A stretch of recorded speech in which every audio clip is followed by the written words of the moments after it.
Muy buenos días. Pedro Sánchez echó a Mariano Rajoy por la corrupción del Partido Popular en una moción de censura. El caso mediador puede ahora, y casi 5 años después, tumbar al gobierno del PSOE. Sin embargo, Pedro Sánchez defiende ahora que su partido gestiona la corrupción de otro modo y que, según tuvieron conocimiento en Ferraz de las prácticas ilegales del diputado Juan Bernardo Fuentes, inmediatamente le expulsaron de la militancia y le exigieron que dejara su escaño en el Congreso de los Diputados.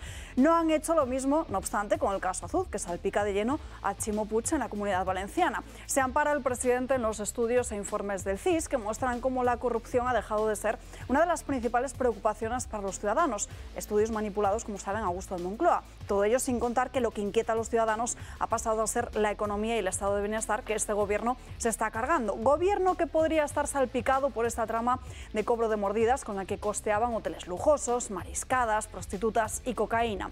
Las informaciones apuntan a 2 ministros y a una veintena de diputados socialistas de los que no conocemos el nombre, los mismos que defendían abolir la prostitución, que pedían abolir el proxenetismo y que hablaban de estas mujeres como esclavas. Urgen las explicaciones, urgen las dimisiones, si no, como dicen algunos, el caso Tito Berni puede convertirse en el caso Tito Sánchez.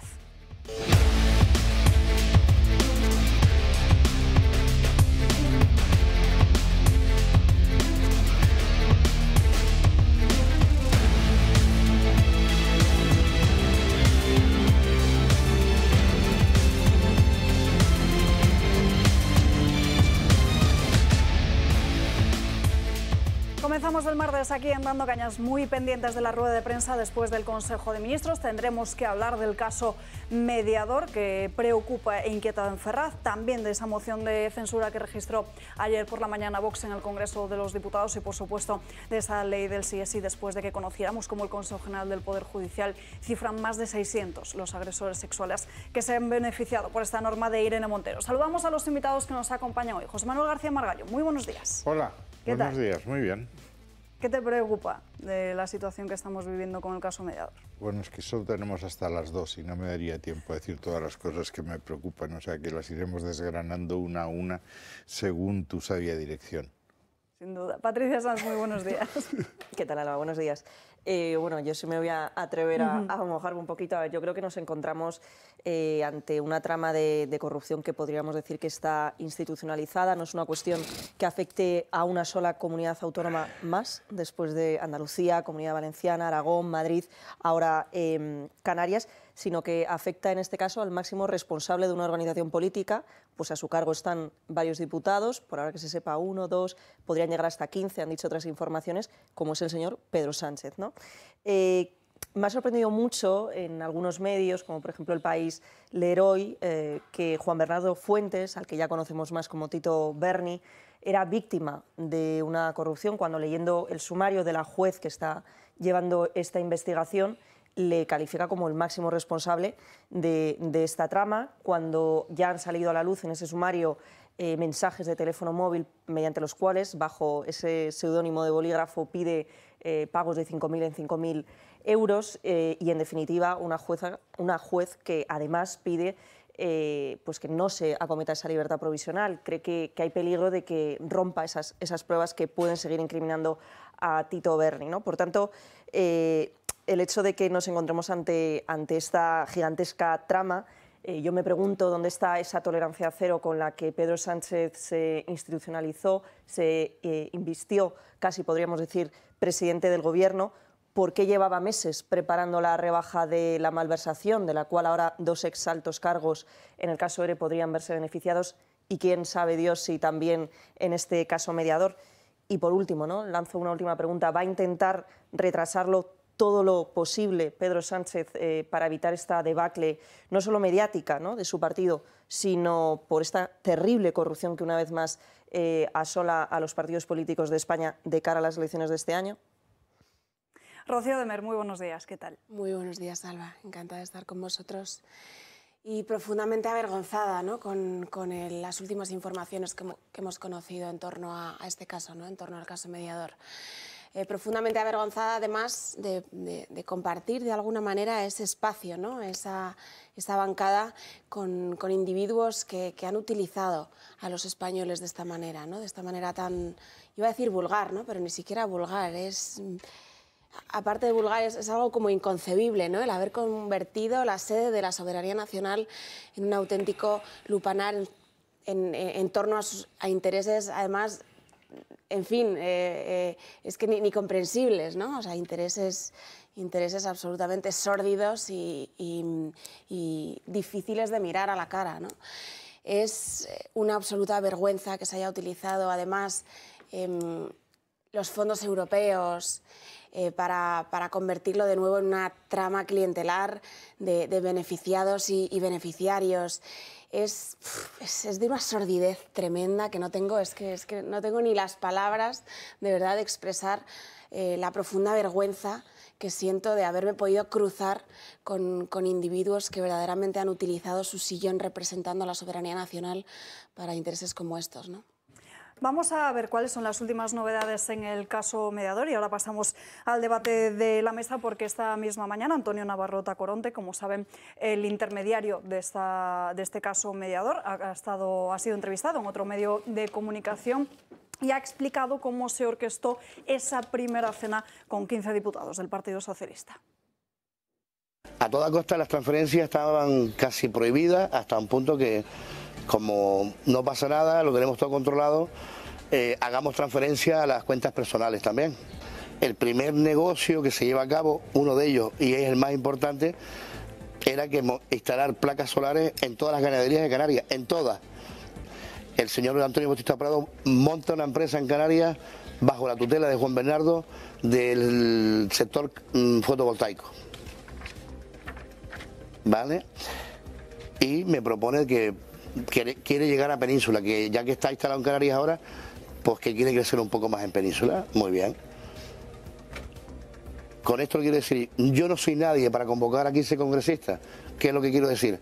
Juanpe, vamos a preparar una cena, convócame a X de tu confianza. Hay más diputados de Canarias también, no solo está el Tito Berni, ¿no? El Rancés fue una marisquería cerca del Congreso fue otra. Fueron varias, doña Rosa, no fue, el Rancés fue porque fueron 15 y se creó allí una película de, bueno, el Rancés bloqueado por nosotros, la gente no podía vernos, cuando terminó la comida tuvimos que salir por la puerta de atrás porque por fuera, bueno, de película. Se refiere Tacoronte a una cena en Ramsés que publica esta misma mañana el diario El Mundo y al parecer no es la única, sino que hubo más restaurantes y muchas más cenas y comidas con diferentes diputados del Partido Socialista. ¿Qué es lo que dice el presidente del Gobierno? Pues Pedro Sánchez fue ayer entrevistado en Telecinco y argumenta que desde el Partido Socialista atajan la corrupción desde el minuto 1. Actuamos de manera rotunda y tajante a las pocas horas de conocerse y de darse a conocer este caso en los medios de comunicación. Hombre, creo que el modelo con el que actúa el Partido Socialista tiene, digamos, es todo lo contrario a lo que hace el Partido Popular, ¿no? Y veremos qué es lo que se publica en los próximos días. Tiene absoluta razón. La forma de actuar del Partido Socialista Obrero Español es absolutamente contraria a la forma de actuar del Partido Popular. Primera puntualización. La moción de censura que estableció Pedro Sánchez se basó en una frase incluida en una sentencia que decía que el Partido Popular era una organización concebida para delinquir a través de la manipulación de los contratos públicos. Esa frase fue anulada por el Tribunal Superior porque dijo que eso no estaba siendo juzgado y además no había sido probado, y dijo más.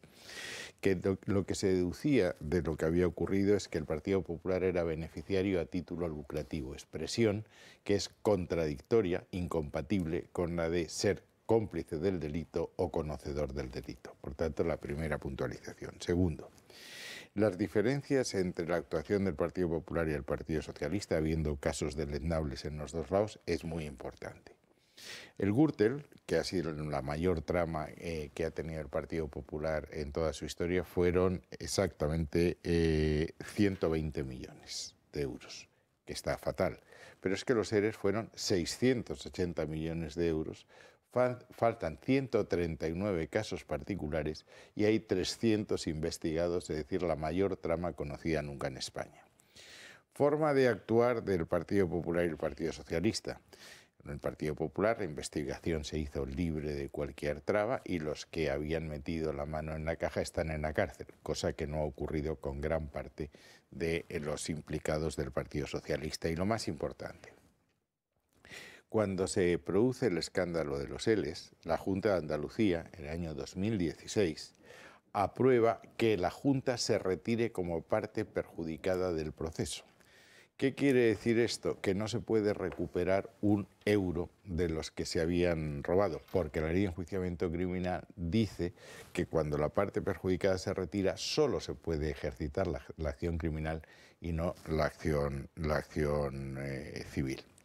Y la tercera forma de actuar es que cuando se han encontrado, yo no sé si sabían o que se podían encontrar, aunque supongo que sí, dada la proliferación de casos, es la degradación del delito de malversación de fondos.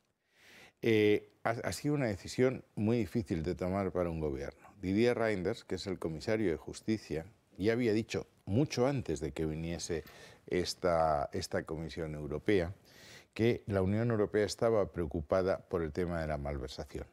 La Unión Europea no puede intervenir, no puede juzgar el tema de la dilución del concepto de sedición. Eso es un tema que afecta a la seguridad jurídica, pero la malversación afecta a la gestión de los fondos europeos y, por tanto, puede afectar a los intereses financieros de la Unión. Y, por tanto, ese es un tema extraordinariamente serio.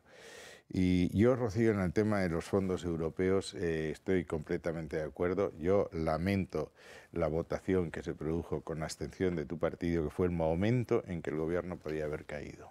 Tuvieron 173 votos defendiéndolo. Sí, Vox, en vez de abstenerse, hubiese votado con PP, Ciudadanos y los demás partidos que actuamos, el gobierno hubiese caído. Habría salido adelante, pero con un precio mayor. No hubiese salido. No. Habría salido adelante con una negociación con Esquerra Republicana. Perdona, te leo los votos. Esquerra Republicana votó en contra, eso te aseguro. Efectivamente. Yo creo que hay que reconocer los errores. Mira, nosotros nos equivocamos con la ley para la reforma política con un diputado nuestro que se equivocó y que ya está en el mausoleo de los héroes del proletariado con Marx y con Engels. Pero en el tema de los fondos europeos fue un disparate. Había un informe del Consejo de Estado que no había controles suficientes. La Comisión ha dicho que no había controles suficientes y es un tema que se va a examinar. Y luego el portavoz de tu partido dijo que había habido un error, que si hubiesen conocido el informe del Consejo de Estado hubiesen votado en contra. Yo no tengo ningún interés en ocultar ningún tipo de error. Es más, el propio Santiago Abascal dice, nos hemos equivocado y nos equivocaremos muchísimas veces, pero porque es la condición humana, efectivamente, ¿no? Pero esta cuestión en particular, si es una cuestión que además no sé si los espectadores se acordarán o no, en la cual se votaban el desbloquear estos fondos europeos, como todo el mundo sabía, estos fondos europeos iban a salir adelante con una negociación y un precio por parte de los partidos independentistas que nosotros, en nuestra formación política, podemos estar equivocados o no, pero considerábamos que eran inasumibles para España. Y además que estos fondos necesitaban tener una celeridad de tramitación precisamente para que pudieran empezar a llegar a las pequeñas y medianas empresas que recordemos que salían de una situación muy difícil, que recordemos el volumen de empresas además que estaba quebrando y recordemos que estas ayudas europeas se veían casi como la única esperanza de muchísima gente que lo había perdido todo durante la pandemia. Por curiosidad, ¿volveríais a votar lo mismo? Hombre, si se dieran las mismas circunstancias, desde luego. Aunque no hubiese controles, como ha reconocido el Consejo de Estado, ha reconocido la Comisión y ha reconocido el Parlamento Europeo. Como hacemos en cualquier decisión, someteríamos y consideraríamos toda la información que tuviéramos en ese momento y tomaríamos una decisión, para algunos errónea, para otros acertada, pero desde luego con una explicación basada en el interés nacional. Volviendo al asunto del caso mediador, que es el que nos ocupa en estos primeros minutos de programa, hablaba Margallo de esa moción de censura que expulsó a Mariano Rajoy de la Moncloa, así que vamos a recordar cómo fueron esos momentos.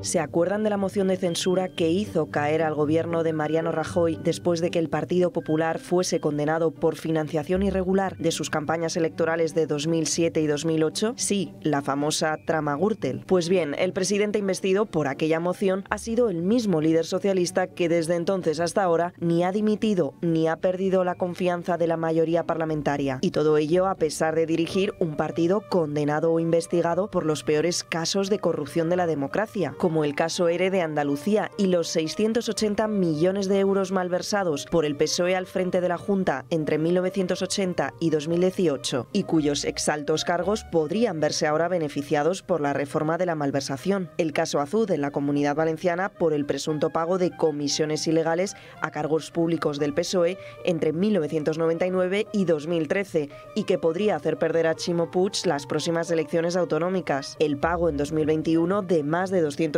millones a dedo y sin expediente de contratación por el Ejecutivo Socialista de Javier Lambán en Aragón. O el caso de Cienpozuelos en la Comunidad de Madrid de la mano de 2 exalcaldes socialistas. Y es que aunque los casos de corrupción del Partido Socialista salpiquen a buena parte del territorio español, continúan en aumento aun con la cercanía de las elecciones municipales, regionales y generales de este año, como el reciente caso Mediador, que fue descubierto por unos míseros 2.500 euros y en el que se encuentra implicada buena parte de la bancada socialista por presuntamente pertenecer a una trama en la que empresarios y políticos se beneficiarían de contratos públicos, ayudas europeas y hasta de fiestas con prostitutas. Y aunque, como indica la presidenta de la Comunidad de Madrid, Tito Berni, espero que Sánchez tenga modo de demostrar que nunca estuvo en los negocios de Tito Berni. No hay político ni medio de comunicación que pueda justificar ni esta terrible trama de corrupción ni la doble vara de medir de la izquierda. Pues no hay justificación alguna, Patricia. En absoluto, como tampoco la hay que el presidente socialista, ¿no?, Ángel Víctor Torres, haya dicho que en todos los partidos se cuecen habas. Bueno, por ahora se han cocido en los partidos que han ocupado cargos de poder y sobre todo que han ocupado gobiernos regionales o nacionales durante un largo tiempo. Pero lo que no se puede permitir es que en la sede de la Soriana Nacional este señor invitara a empresarios, decía Rocío que tuvo la mala suerte de tener que cruzárselos incluso por los pasillos, pues es que así es, ¿no? Es que metían dinero en sobres, supuestamente, porque todavía no conocemos condena alguna, para pues preparar todo este tipo de fiestas, para que el señor Tito Berni recibiese directamente el dinero o a través de asociaciones, de otras empresas, a través de terceros, y esto no se puede permitir en democracia. A mí lo que más me preocupa de todo esto, lo apuntabas en tu editorial, Alba, es qué va a pasar con Pedro Sánchez, ¿no? De qué manera le va a afectar estas elecciones. Yo espero que el Partido Socialista se vea gravemente afectado, porque es muy grave. Si ya lo fueron los 680 millones de euros que robaron en Andalucía, bueno, pues a ver cuánto dinero se levanta bajo esta alfombra que pinta, pero que muy mal. Básicamente ahora, hay 4 empresas. Se apuntan maneras de todas las instituciones. El escándalo en que está implicado el Parlamento Europeo, los 4 son socialistas. Una griega, 2 belgas y un italiano que era exdiputado, más el compañero sentimental de la exvicepresidenta del Parlamento.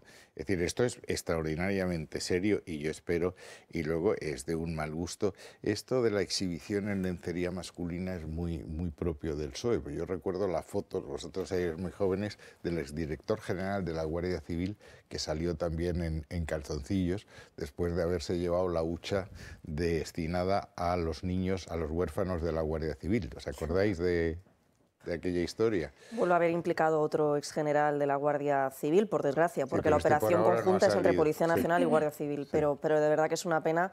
Pero bueno, dicen personas que han podido pues acceder más al sumario y demás, que era muy fácil para él, ¿no?, porque se encontraba ya en prisión y por lo visto pues tenía ya muy buenos contactos para ayudar en esa trama. Y ojo, porque en esta trama lo que salta en un primer momento es que hay una decena de empresas, todas en Canarias, pero según lo que ha contado el propio Tacoronte esta mañana, y así se recogería en ese sumario declarado secreto, es que había 50 empresas a lo largo de toda España. Rocío. Sí, ¿no? Y volvíamos, y enlazando también con los 680 millones de Andalucía, es que Griñán todavía no ha pisado la cárcel. Esta plana sí. Con la aquiescencia de algún popular, por cierto. Por cierto, efectivamente. Me refiero a que esta gente es la que todos los días te da lecciones de transparencia, te da lecciones de anticorrupción, te da lecciones de protección a las mujeres, te da lecciones de democracia. Te dice que eres tú el radical, que eres tú el que quiere acabar con las instituciones y le faltas el respeto todos los días. Estos, que son los que han organizado el lupanar, ¿no?, las fiestas estas intolerables, muchas de ellas, por cierto, que lo iremos sabiendo a lo largo de la investigación, pero por algunas filtraciones que ellas se han dado, muchas de ellas cuando los 47 millones de españoles estaban encerrados en sus casas. de manera ilegal, por cierto, declarada por el propio Tribunal Constitucional. Es decir, que yo no sé las dimensiones del escándalo y otra de las cuestiones fundamentales, ¿no? Cómo tratan los medios de comunicación mayoritarios, los altavoces principales del Gobierno, cómo tratan tanto este escándalo como el de los socialistas del Parlamento Europeo. Porque Televisión Española, yo lo he visto desde que salió el Tito Berni, pues 2 o 3 ediciones de las noticias de Televisión Española. Resulta que es un exdiputado socialista implicado en supuestas tramas de corrupción. Y a continuación sale cualquier portavoz del Gobierno diciendo que bueno, pues que el Partido Socialista había dado ejemplo porque le había obligado a dimitir, porque todos sus cargos, porque tal. Por cierto, conociendo la información antes de que saltara a la luz pública, que sobre esto tampoco hemos hablado, ¿no? Este diputado nacional socialista, que yo no sé José Manuel es muchísimo más mayor que yo, ¿no? Pero yo no sé en cuántas ocasiones un caso de este calibre además ha tenido como epicentro el propio Congreso de los Diputados, representante de la soberanía de todos los españoles. Es que yo no sé, a mí me parece gravísimo, de verdad. Es una cosa gravísima. Esas lecciones de transparencia de las que hablas han quedado perfectamente retratadas a través de las redes sociales por centenares de usuarios y, de hecho, en el Partido Popular han publicado un vídeo sobre este caso mediador que retrata perfectamente al Partido Socialista. La prostitución. La prostitución. Los puteros compran la desigualdad. Y decimos que sin prostitución no hay trata. Una explotación que hemos llegado a normalizar en nuestros hábitos. Avanzaremos aboliendo la prostitución. Los cuerpos de las mujeres ni se venden ni se compran, compañeros y compañeras. ¿Qué sienten todos ustedes cuando ven los burdeles? Perseguir el proxenetismo de mujeres que son efectivamente esclavizadas y prostituidas. Nosotros tenemos una posición muy clara, hay que perseguir a los proxenetas, hay que prohibir la prostitución.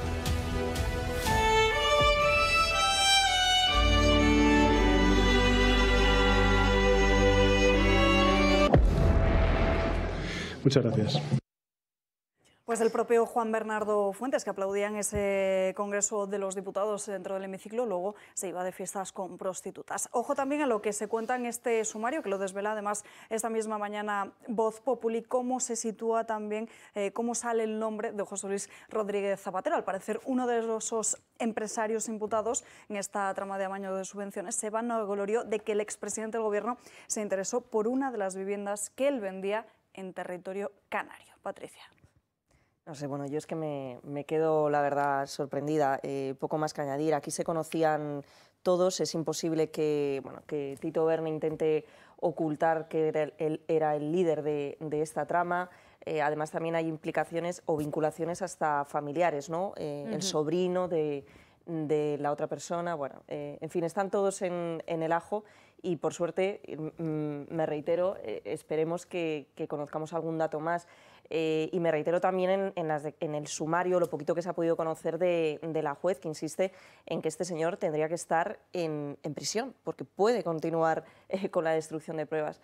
Por tanto, iremos viendo, pero bueno, en cualquier caso... Pero como todos sabemos, la Fiscalía depende del Gobierno, lo dejó bien claro Pedro Sánchez, y la Fiscalía no le pidió que entrase en prisión, a pesar del riesgo que había de destrucción de pruebas. Y según consta también en este propio sumario, hay 4 empresas que están siendo investigadas. Al principio saltaron 2 de ellas, a las que Nadia Calviño había concedido parte de los fondos europeos, pero también supuestamente estaría salpicando al Ministerio de Defensa y a Interior.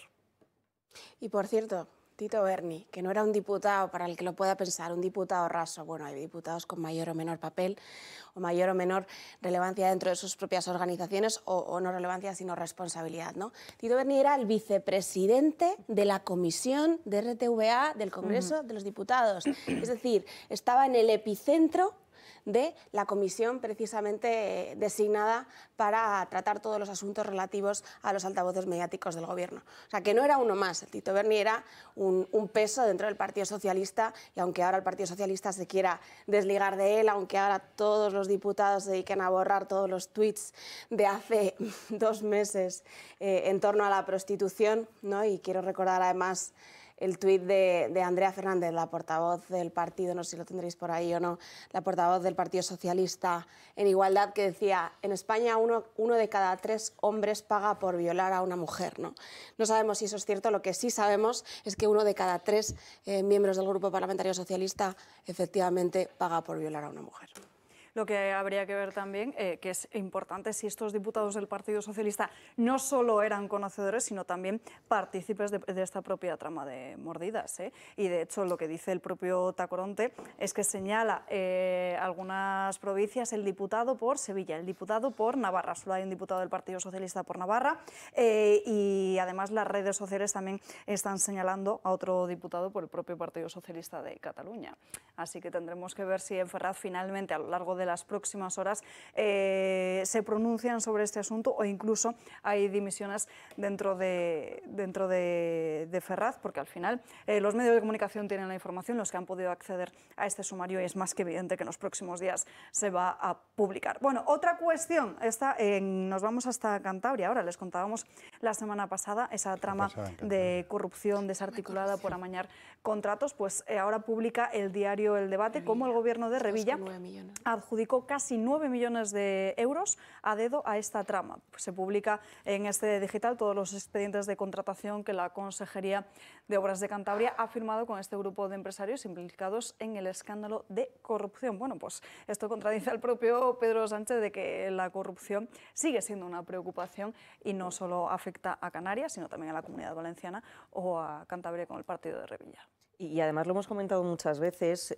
con las últimas modificaciones que se ha realizado la Ley de Contratos del Sector Público, bueno, pues a lo mejor hay que seguir modificándola y ver que no suceden este tipo de cuestiones. Y luego añadir, perdóname Alba que vuelva al tema de antes, una cuestión más, y es que no solo ha habido hombres apuntados en esta trama de corrupción. 2 diputadas, al parecer. También, y por lo visto, según El Debate, se apunta también, o así se lo dijo Tito Berni a uno de sus periodistas, a la senadora Olivia María Delgado Oval, la que ya ha anunciado que va a presentar una denuncia por injurias y calumnias, pero que bueno, que en cualquier caso podríamos a lo mejor estar hablando también de mujeres, ¿no? Esas mujeres que tan socialistas y tan feministas se autoproclaman en la defensa o en la condena absoluta de la prostitución, pero que podrían haber estado participando en esta trama. Y volviendo a la cuestión de Cantabria, bueno, sería alucinante. Después de lo que ha pasado con toda la cuestión de los trenes, y que ahora el señor Revilla, que ha sido el primero que durante las últimas 2 semanas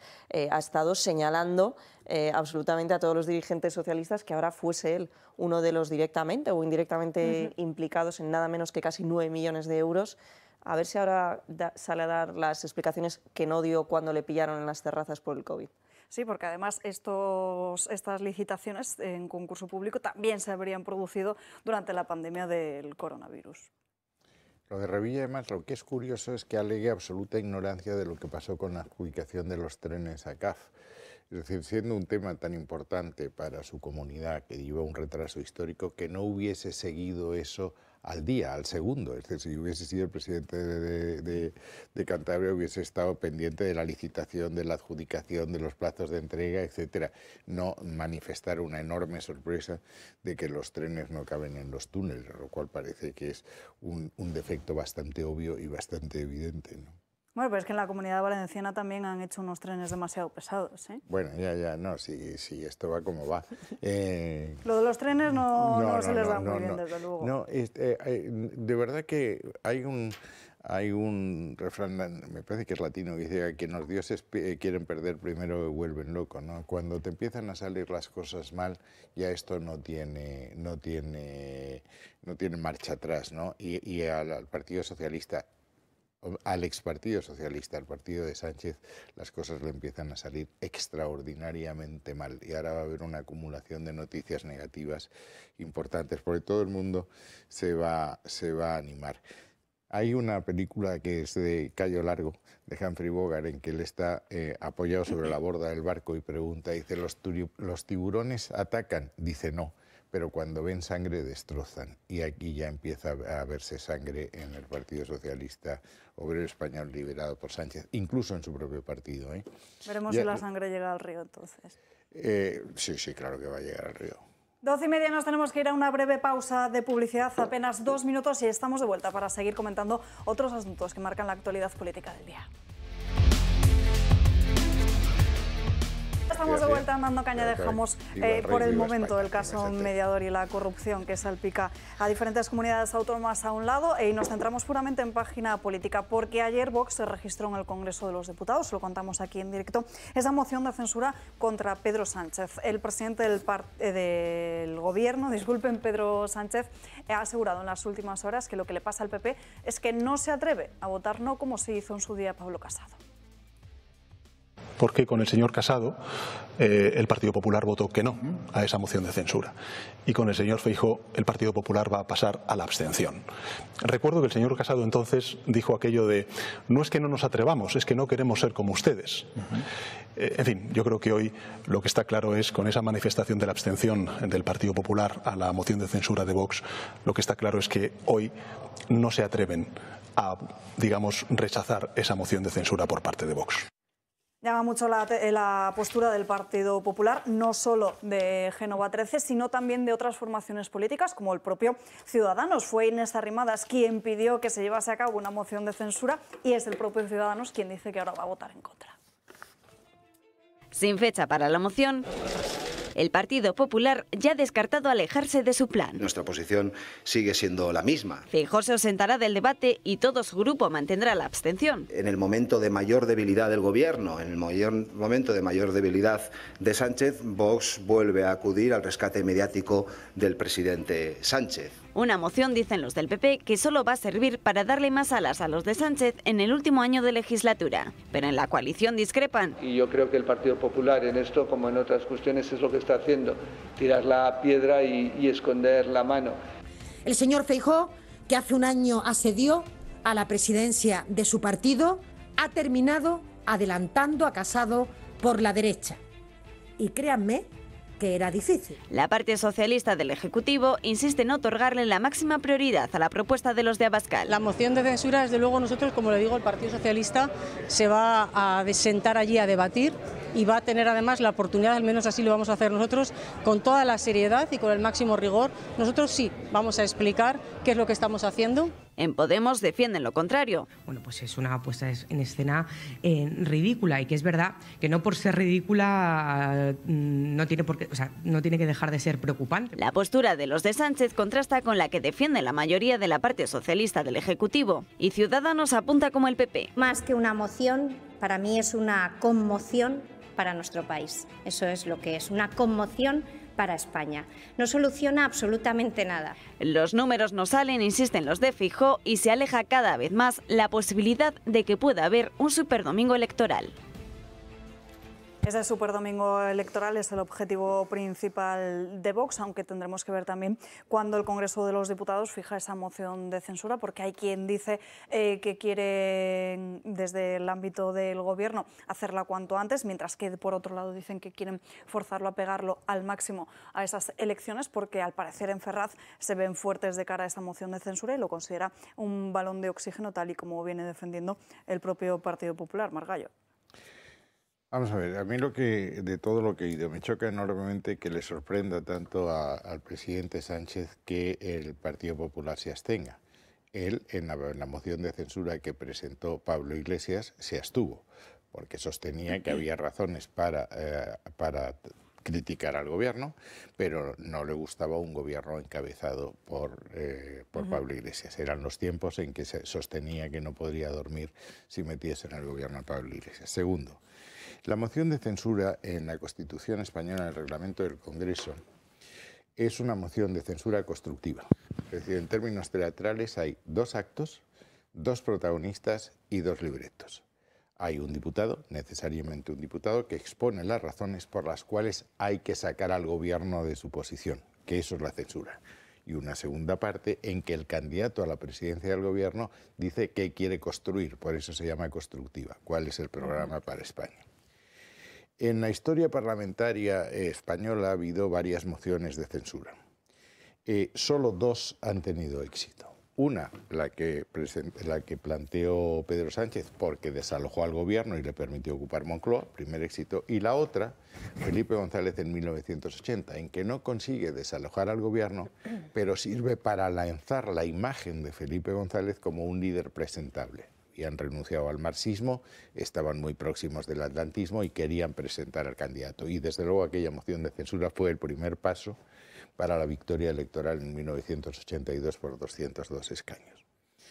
Aquí no se da ni una cosa ni la otra. Es decir, lo que yo he oído de Ramón Tamames, al que conozco de la época de la oposición a la dictadura, es que lo que quiere hacer es un retrato, un diagnóstico del gobierno. Es decir lo que está mal, en lo cual podríamos coincidir, estoy seguro que podríamos coincidir absolutamente. En cuanto a sus posiciones políticas, salvo en una cosa a la que diré, yo podría coincidir con Ramón Tamames. Ramón Tamames tiene una evolución, está en el Partido Comunista, es verdad que una posición crítica, él quiere renunciar ya a la dictadura del proletariado, adelantándose a los tiempos y a la lucha de clases como motor de la historia. Funda Izquierda Unida como un movimiento transversal y pasa luego al Centro Democrático y Social de Suárez, donde yo hubiese estado extraordinariamente cómodo. Lo que pasa es que si Tamames expone su programa, que no sé si va a limitarse al retrato o no, Vox tendría necesariamente que votar en contra. Quien tendría que votar de verdad en contra es Vox. Ramón Tamames ha hecho declaraciones muy firmes en el tema de violencia de género, en donde Vox tiene matices con el tema de la violencia doméstica. Es profundamente autonomista, tan autonomista que se ha pasado 4 pueblos. Todo el mundo sabía que en el año 2014 él publica un libro que yo recojo en España en su laberinto y dice ¿A dónde vas, Cataluña?, en que propone nada menos que el reconocimiento de la nación catalana.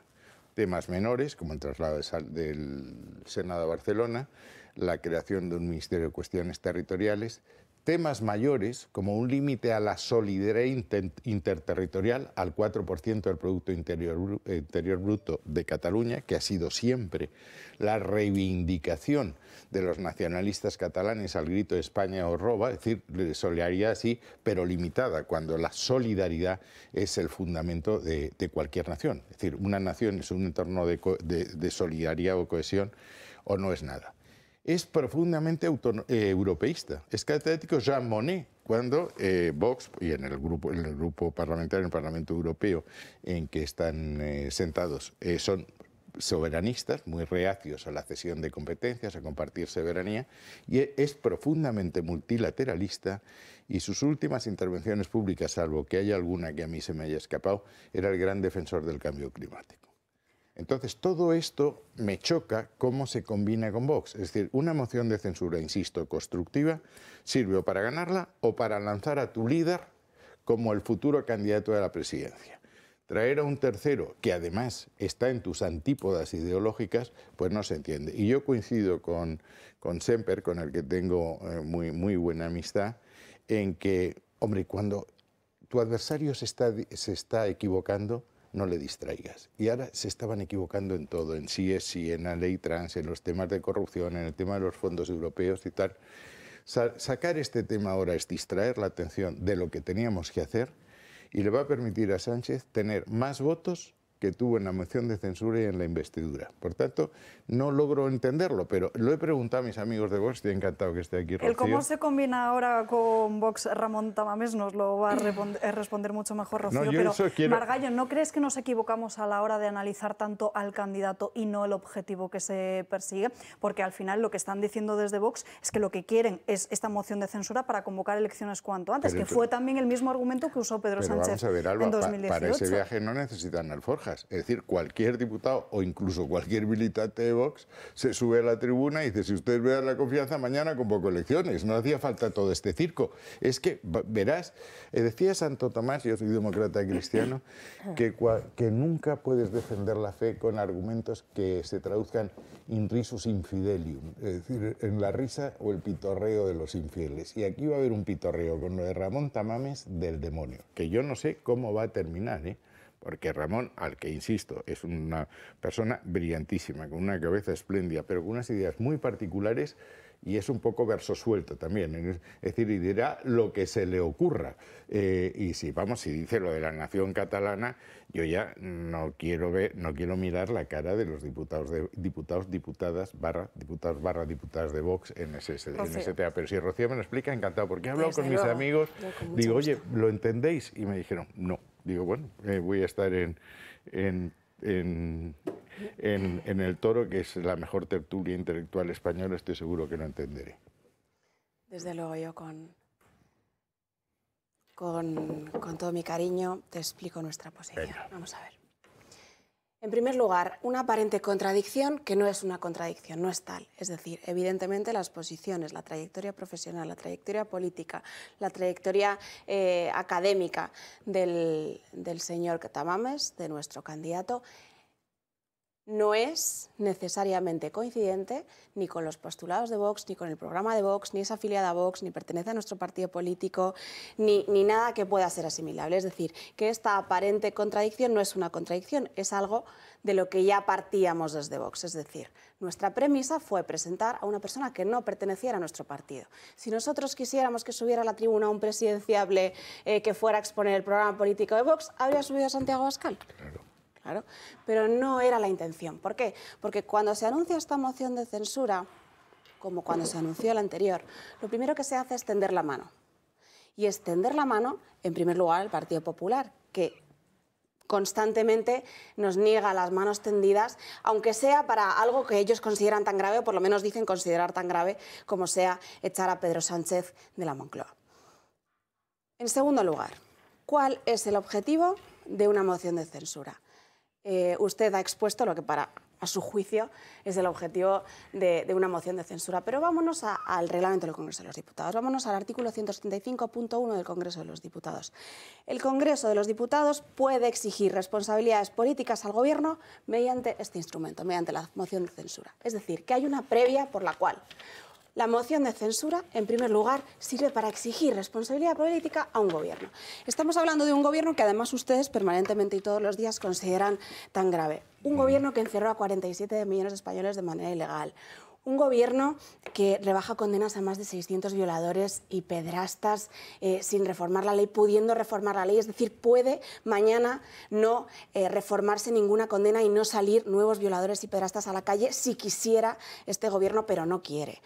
Un gobierno que nos sorprende con nuevas tramas de corrupción a nivel ya estratosférico, como epicentro del Congreso de los Diputados, con prostitutas, con cocaína, con mordidas, con tráfico de influencias y con corrupción en torno incluso a los fondos europeos.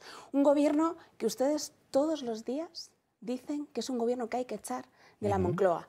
Pero luego, cuando alguien hace algo, cuando un partido político plantea una herramienta que existe en el reglamento del Congreso de los Diputados, una herramienta legítima, una herramienta para la cual tienes además los requisitos necesarios, que son, en primer lugar, el objetivo de exigir estas responsabilidades políticas, en segundo lugar, esa 10ª parte de los diputados dispuestos a hacerlo con un escrito motivado y con un candidato presidenciable. Y además, con un programa electoral muy sencillo. Si Vox quisiera que fuera su programa electoral expuesto en esta moción de censura, como digo, habría subido el propio Santiago Abascal como presidenciable y había presentado el programa electoral de Vox. Pero no es el caso. ¿Por qué? Porque el pacto de mínimos al que se llega con el presidenciable, que también se ofreció al propio Partido Popular, era convocar elecciones anticipadas. A lo mejor es que al Partido Popular 6 meses antes convocar las elecciones le parece muy poquito si no hace falta, pero es que en 6 meses ¿cuántos violadores y pederastas pueden salir a la calle? Es que en 6 meses ¿cuántas nuevas tramas de corrupción puede salir? Es que en 6 meses ¿cuántas más cosas puede hacer mal este gobierno que se supone que lo hace todo tan mal, incluso también para ustedes, ¿no? Y es que en el fondo yo creo que al final lo que subsiste es este titular que nos regaló hace, creo recordar, 2 semanas la propia doña Cuca Gamarra, ¿no? Que al final el Partido Popular lo que está demostrando es estar mucho más cerca del PSOE que de Vox. Y nosotros, y yo creo que los votantes del propio Partido Popular lo miran esto con muchísima pena, ¿no? Con muchísima lástima, ¿no? Pero bueno, por nuestra parte, nosotros no nos vamos a quedar en casa, vamos a seguir utilizando todas las herramientas de las que dispongamos para exigir responsabilidad política a este gobierno y para hacer todo lo que esté en nuestra mano para cambiar las cosas. Margallo, no sé si quiere... Vamos a ver, que echar a Sánchez es la prioridad máxima y que si Sánchez gana las siguientes elecciones vamos a una situación extraordinariamente compleja. Es decir, mi tesis es que Sánchez y el bloque que le apoya lo que quiere es transformar la España constitucional en una España plurinacional con referéndum de autodeterminación no vinculantes jurídicamente, porque no lo permite la Constitución, pero sí vinculantes políticamente, con una organización federal y con un modelo que no es el mío, el socialismo del siglo XXI, que es la intervención permanente en la economía. Lo hacen en los alquileres, lo quieren hacer en las hipotecas, en los precios de los alimentos, eso conduce a la ruina. Eso hay que hacerlo. El problema es cómo. Para echar a Sánchez hay que ganar en las urnas. Esta moción no sirve para echar a Sánchez, estamos todos de acuerdo, va a tener 52 votos y eso lo sabíamos antes de presentarla. No había manera por una moción de censura de hacerla. Entonces no sirve tampoco presentar una reprobación del gobierno, no sirve presentar una proposición de ley, no sirve presentar una proposición no de ley, no sirve nada. Y sobre todo, si no salen los números no sirve nada, nos vamos todos a casa. No, sirve hacer enmiendas a los presupuestos, no solo una enmienda al presupuesto general, porque el presupuesto es la expresión cifrada de un proyecto político. Eso es lo que sirve. Entonces, yo creo que la mayoría que puede ganar a Sánchez es una mayoría de centro. En la historia de este país, lo estábamos discutiendo al hablar de Ramón Tamames, la transición fue posible porque fue pilotada por dos partidos de centro. Uno de centro-derecha, que era Unión de Centro Democrático, y uno de centro-izquierda, que era el Partido Socialista Obrero Español, que había renunciado a la dirección que miraba la República, eso fue Sirén, que había renunciado al marxismo en 1981 y que estaba ya en posturas europeístas y atlantistas. Eso sirvió. ¿Por qué? Porque insisto, el protagonismo correspondía a esos dos partidos, con la ayuda de Alianza Popular en la derecha, que era marginal, y con la ayuda del Partido Comunista en la izquierda, que también era marginal. Y Alianza Popular, a la que yo no pertenecí, yo estaba en UCD y en el Partido Demócrata Popular, no podía ganar las elecciones, porque estaba excesivamente a la derecha. Cuando UCD desaparece, en las elecciones de 1982, el PSOE tiene 202 escaños y Alianza Popular tiene 105. Ese era su techo, porque estaba lejos de la mayoría centrista, moderada, que es el pueblo español. Y solo cuando se convierte en el Partido Popular, incorporando a liberales y democristianos, y saltando de la bancada en el Parlamento Europeo con conservadores británicos y daneses al Partido Popular de centro, donde estaban las grandes democracias cristianas, es capaz de ganar las elecciones, porque conecta con esa mayoría natural de los españoles. Entonces, perdona un momento. Entonces, política de bloques. Insisto, mi tesis es muy larga, he estado 2 años y medio escribiendo un libro en que intento demostrar eso. Toda la historia de España demuestra que cuando la política se ha entendido como una pelea entre bloques enfrentados y en capacidad de comunicación, no hemos resuelto ninguno de los problemas de España. Solo cuando ha habido, vuelvo a decir, dos partidos centrados que se entienden, que respetan lo que Cánovas del Castillo, que era un reformista, a la derecha era Narváez, las verdades madre, que es la unidad de España, la integridad territorial, las libertades, la separación de poderes, etcétera, el tema ha salido adelante. Yo la política de bloques no me gusta. Creo que es un error, sé que está pasando en todas partes, mira lo que ha pasado en Italia, el triunfo de Fratelli, de Meloni, el Partido Demócrata se ha ido a la extrema izquierda y casi superando por la izquierda a 5 estrellas. Eso no funcionará. Entonces, nosotros, gestos inútiles, yo soy muy orteguiano, y decía Ortega que el esfuerzo inútil conduce a la melancolía. Una moción de censura que no tiene posibilidad ninguna de salir, solo sirve para cambiar el foco de la opinión pública, que debía centrarse en los errores del gobierno, y darle una plataforma electoral a Suárez, que su único mensaje va a ser: PP y Vox son la misma cosa y esto es lo que ustedes van a tener si no me votan a mí. Esa va a ser la única estrategia.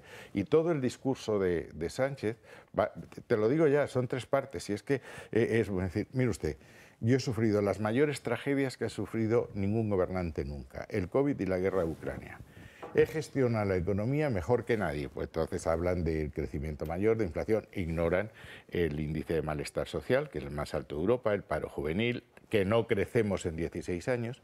Y tercer argumento, respecto a la crisis de 2008, ignorando cuál es la postura diferente de Europa, nosotros hemos atendido a los más vulnerables, mientras que ustedes resolvieron la crisis ayudando a los bancos, cosa que es mentira, pues no hubo un solo euro en 2008 que fuese a los bancos, fueron a las cajas de ahorro que eran públicas.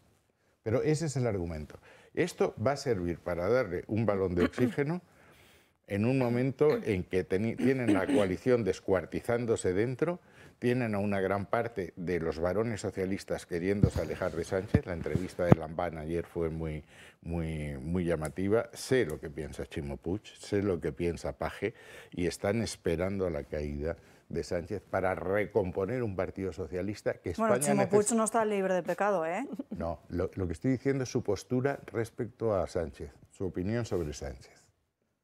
Es distinto. Otra cosa es que esté libre de pecado y es decir, tú puedes ser un ladrón de guante blanco y reconocer que la ley de gravedad sigue vigente.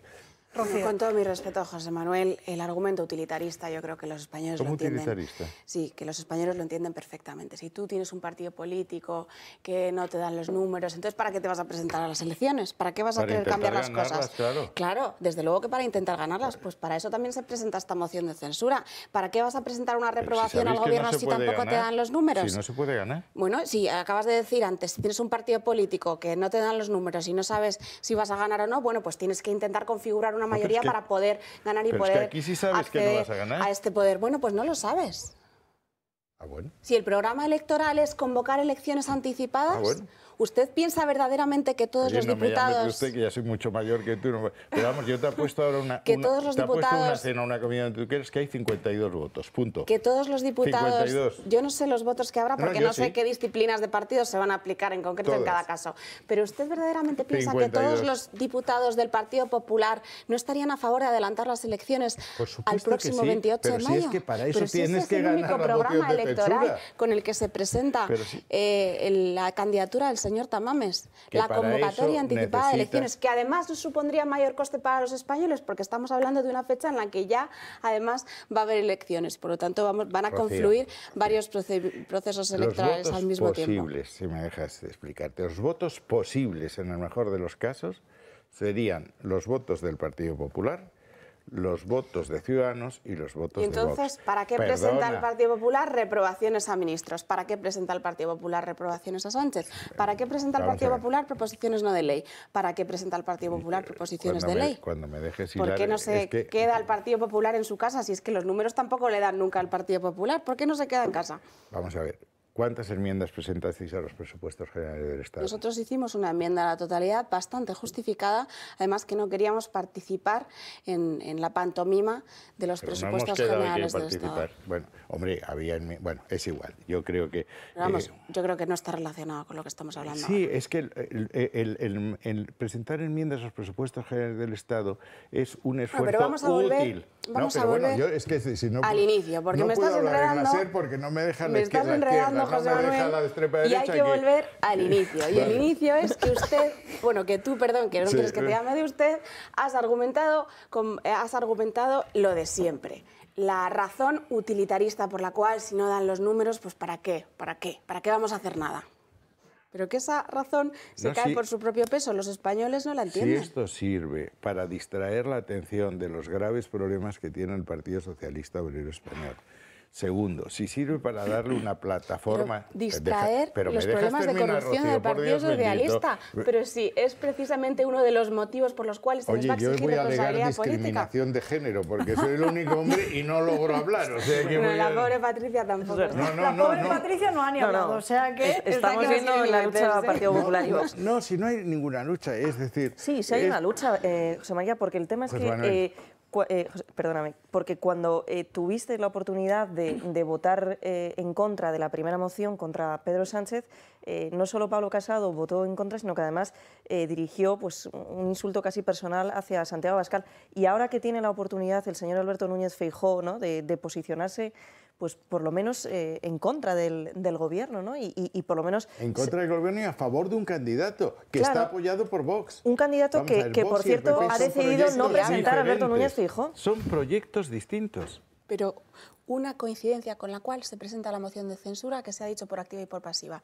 Presentación de un programa electoral con un único punto, que sea anticipar las elecciones generales. Si presentase Bildu una moción diciendo que hay que anticipar las elecciones, ¿Vox lo votaría? No me enredes, José No, Manuel. la pregunta es... Hombre, habrá que tener en cuenta el candidato y la cuestión y lo que dice en cuanto al gobierno. El objetivo es convocar elecciones. En fin, ahora seguimos hablando de ello. Antes nos vamos a una breve pausa de publicidad y a la vuelta les contamos qué es lo que le ha pasado a una madre que no ha podido viajar con sus 4 hijos en tren. También ese asunto de la publicidad institucional y de todos los medios que está poniendo a su alcance del Palacio de la Moncloa de cara a las próximas elecciones y, por supuesto, de la ley del sí es sí de Irene Montero. Lo esperamos a la vuelta. Ya estamos de vuelta en Dando Caña, nos acercamos a la 1:00 de la tarde y vamos con esa ley, desastrosa ley del sí es sí de Irene Montero. Recoge hoy Rebelión en la Granja ese informe del Consejo General del Poder Judicial que apunta que hay 646 rebajas de penas a agresores sexuales, entre ellos 65 excarcelados gracias a esta norma de Irene Montero. Este cálculo del órgano judicial se ha realizado partiendo de los datos facilitados por el Tribunal Supremo, de los Tribunales Superiores de Justicia de las Comunidades Autónomas en las audiencias provinciales, días después de que además de la ministra de Justicia Pilar Llop argumentase que no tenían ningún informe ni que se recogieran datos sobre ello. Esto además se produce cuando quedan muy poquitos días para el 8M y esas multitudinarias manifestaciones que habitualmente realizan desde diferentes grupos feministas, a asociaciones feministas que están pidiendo directamente la dimisión de Irene Montero después de ver las consecuencias de su norma. Además, Borja Semper lo confirmaba ayer en rueda de prensa que diferentes dirigentes del Partido Popular acudirán a esa manifestación. Nuestros dirigentes y cargos políticos acudirán a las manifestaciones que sean convocadas, como ha sucedido siempre a lo largo y ancho de España. No sé a cuáles irán, hay libertad, porque como usted puede entender, no somos una secta y permitamos que con naturalidad nuestros cargos irán a las manifestaciones que consideren oportunas. Llama mucho también la atención como en esa rueda de prensa Borja Semper pedía que todos aquellos que acudieran a esta manifestación del 8M en ningún momento abuchearan a ninguno de los allí presentes, entre ellos tampoco al Partido Socialista, cuando vemos que esta ley del solo sí es sí, Margallo, no es solo responsabilidad de Irene Montero, sino de todo el Gobierno en su conjunto y por tanto de Pedro Sánchez también y del propio Partido Socialista. Bueno, ya comprenderás que yo en feminismo del PSOE estoy doctorado porque llevo año y medio compartiendo tertulia todos los lunes con Carmen Calvo, que es la cabeza visible de Sea la Feminista. Es decir, el PSOE y Unidas Podemos están luchando por un nicho electoral que es el feminismo. Esa es toda la historia. Y yo creo que esto solamente se entiende la suerte de disparates que luego intentaré contar, porque hay proyectos antitéticos en la coalición. Pedro Sánchez quiere lanzar a Yolanda Díaz porque está harto de Unidas Podemos. Unidas Podemos quiere sobrevivir y sabe que para sobrevivir tiene que mantenerse en coalición, no romperá nunca la coalición con Sánchez, pero quiere tener el mayor peso en el nuevo proyecto que se llama Sumar, condicionar de alguna manera la actuación política de Yolanda Díaz, que es lo que ella exactamente no quiere. ¿Con qué amagaba Unidas Podemos? Con presentarse solo con una candidata que era Irene Montero. Y yo creo que el Partido Socialista les ha dejado patinar hasta el final y les va a dejar patinar. Es decir, no es posible. Yo he estado en el gobierno, primero con director general cuando tenía 30 años y luego como ministro. No es posible que no supiesen que el aforismo romano de indubio pro reo, que es el artículo 2 del Código Penal, que dice que las leyes que tengan efectos beneficiosos para el reo tendrán efecto retroactivo aunque haya sentencia firme y se esté cumpliendo condena. Más claro no puede ser. Y está en todos los códigos penales del mundo, en todos los códigos penales españoles. Entonces, quien sepa cómo funciona la mecánica, un ministerio presenta un anteproyecto. Ese anteproyecto es informado por el abogado del Estado de su departamento. Es informado por todas las secretarías generales técnicas de todo el resto de los ministerios, entre ellos Justicia. Pasa a la Comisión Delegada de Secretarios de Estado y Subsecretarios y pasa al Consejo de Ministros, donde hay 3 magistrados. Es imposible que no lo supieran. Yo creo que dejaron patinar a Irene Montero y están tardando en rectificar para que las cifras que estamos viendo todos los días de los que se benefician de la ley hundan su posibilidad política de ser candidato. Y esa es toda la historia. Y bueno, digamos que las capacidades técnicas de la gente del Ministerio de Igualdad pues son descriptibles, ¿no? Pero Margallo, que me has esquivado de lo que yo te quería preguntar. Dime, tú me lo preguntas. ¿Te parece mal que se abuchee a dirigentes del Partido Socialista que acudan a esa manifestación? Me parece del que 8M? una manifestación unitaria en que lo que se está pidiendo es protección de las mujeres, acabar con la violencia de género, etcétera, no está para abuchearnos los unos a los otros, está para defendernos unos a otros y defender sobre todo el bien jurídico a proteger, que es la violencia de la mujer. Noticia de última hora, ahora te doy la palabra a Patricia. Vox se va a personar como acusación popular en el caso Mediador, donde, como saben, están implicados varios miembros del Partido Socialista. Acaba de confirmarlo Iván Espinosa de los Monteros en la sala de prensa del Congreso de los Diputados. Vox se va a personar como acusación popular en esa trama de extorsión y mordidas a empresarios que no solo afectarían al sector ganadero de Canarias, sino que también se extenderían por toda España y que además también afectaría a propios diputados del Partido Socialista e incluso a algunos ministros del gobierno de Pedro Sánchez, no solo como conocedores de esta trama, sino también como partícipes de la misma. Patricia. Bueno, pues una vez más, y hay que hablar de la actualidad, es Vox, ¿no?, quien utiliza la ley en la mano, en este caso, bueno, pues para ir contra todos esos posibles implicados del Partido Socialista. Destacaba el otro día, el pasado fin de semana, Santiago Abascal en una entrevista radiofónica que algunos les habían acusado de partido que no respetaba los derechos humanos. Bueno, pues yo creo que si hay un partido que está con la ley en la mano, en este caso con la Constitución en la mano, es Vox. Y respecto al hecho de que el Partido Popular decida acudir a las manifestaciones feministas, pero no a las otras que representan a la sociedad civil, sinceramente, bueno, va muy en la línea de esa búsqueda de votante socialista. Las encuestas le están dando la razón, pero que no se olviden que los últimos gobiernos que han conformado, en este caso regional, pues ha sido de la mano de Vox, ¿no? Entonces, les guste o no, el Partido Popular probablemente para el próximo gobierno nacional deba entenderse otra vez con Vox y tenga una experiencia en la que mediáticamente quizás por fin se deje de demonizar al otro socio de gobierno, o quizás las cifras hablen por ellos, como han sido, por ejemplo, las cifras de mejora del desempleo, de disminución del desempleo en Castilla y León. Y mezclo todos estos temas porque es muy importante de cara a los votantes que sepan bien cuáles son las intenciones de uno y otro partido. Cuca Gamarra ya lo ha dejado muy claro, el Partido Popular no quiere tener nada que ver con Vox, al menos hasta las elecciones, pero que luego nadie se sorprenda si el gran bipartidismo pues, vuelve a estar sobre la mesa y se consigue la gran coalición en las próximas elecciones generales. Luego volvemos a estas cuestiones, pero antes nos vamos a ir a otro asunto que tengo a Javier Urra esperándonos para hablar sobre ello, porque publica además esta misma mañana el New York Times una columna muy interesante sobre los datos de tristeza y de depresión en los menores. Claro.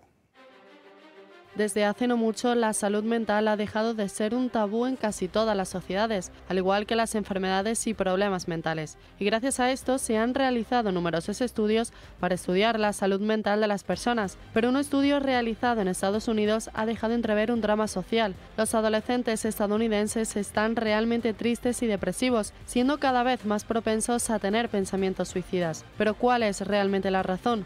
Todo parece apuntar al auge de las redes sociales, y es que según estos estudios las redes sociales han empeorado la experiencia de la entrada en sociedad, siendo cada vez más difícil relacionarse con los demás. Sin embargo, esto sumado a otras razones hace que el círculo se cierre, y es que hay que sumar la permisividad sexual y social, es decir, el aumento de divorcios o la maternidad fuera del matrimonio, lo que además conlleva al declive de la familia biparental. También los adolescentes tienen cada vez menos apego a la religión, fomentando por otro lado el egoísmo y poniendo un gran énfasis en la creación de sí mismos y de un mundo irreal en el que solo existen ellos. Todo ello, sumado también a lo que ha provocado el coronavirus y la cultura woke, ha hecho que los adolescentes estén cada vez más tristes y deprimidos, mientras por otro lado vemos como el egoísmo y el narcisismo tóxico son dos fenómenos que no dejan de aumentar.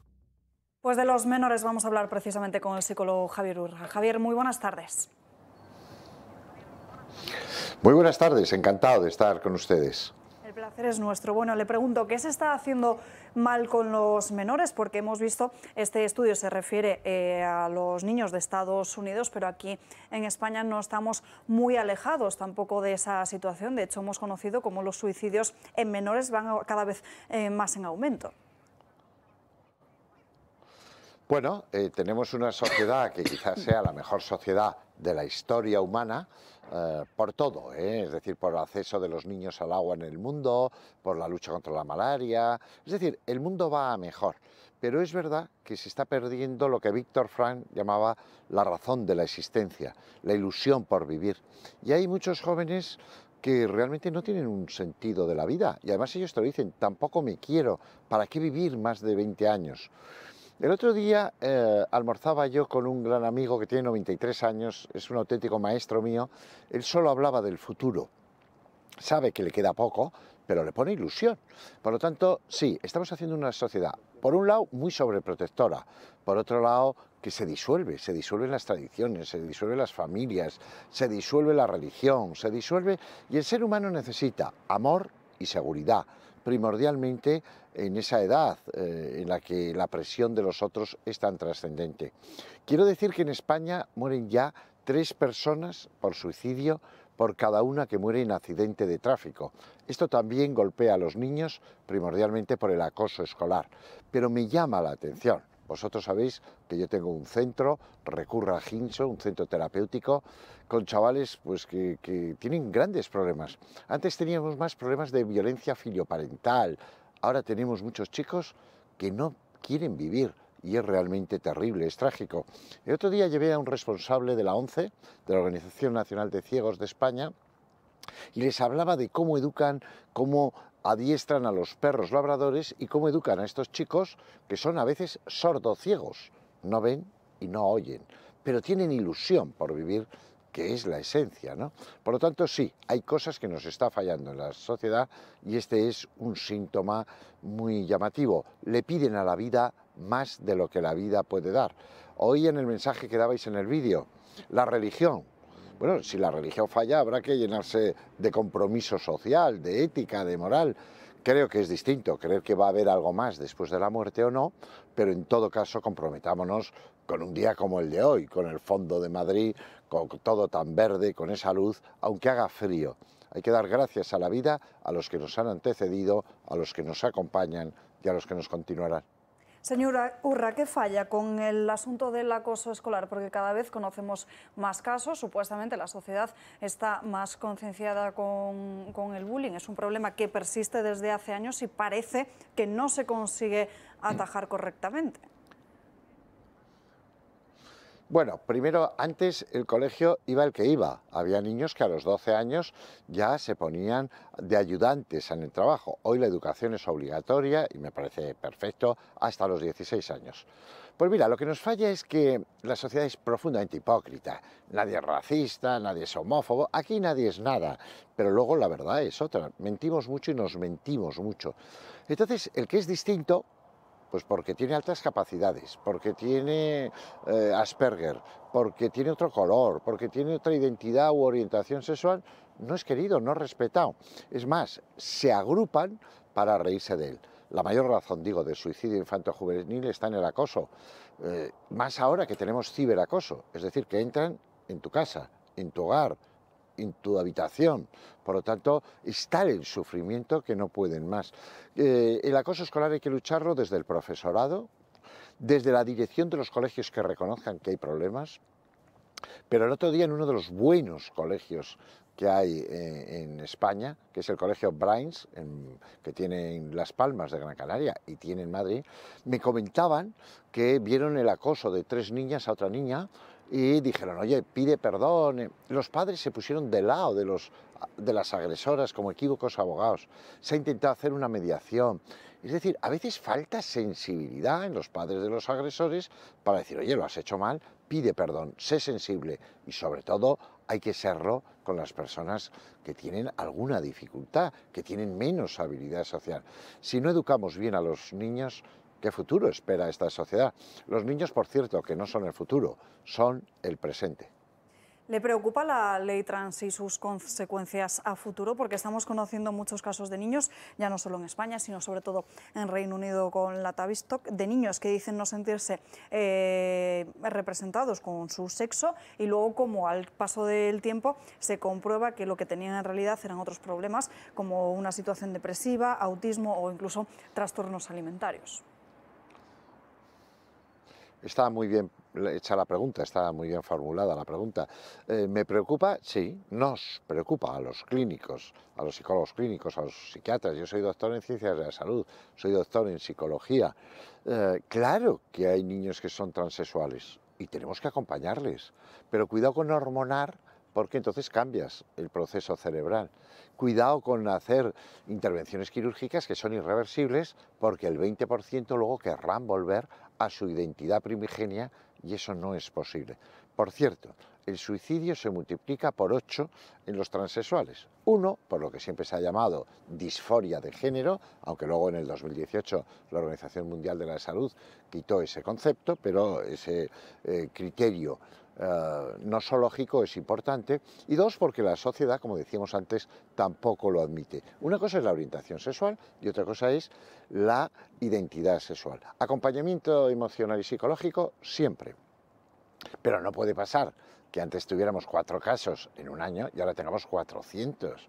Es decir, hay muchas cosas que se influyen. Y esa es la pregunta que usted formula muy interesante.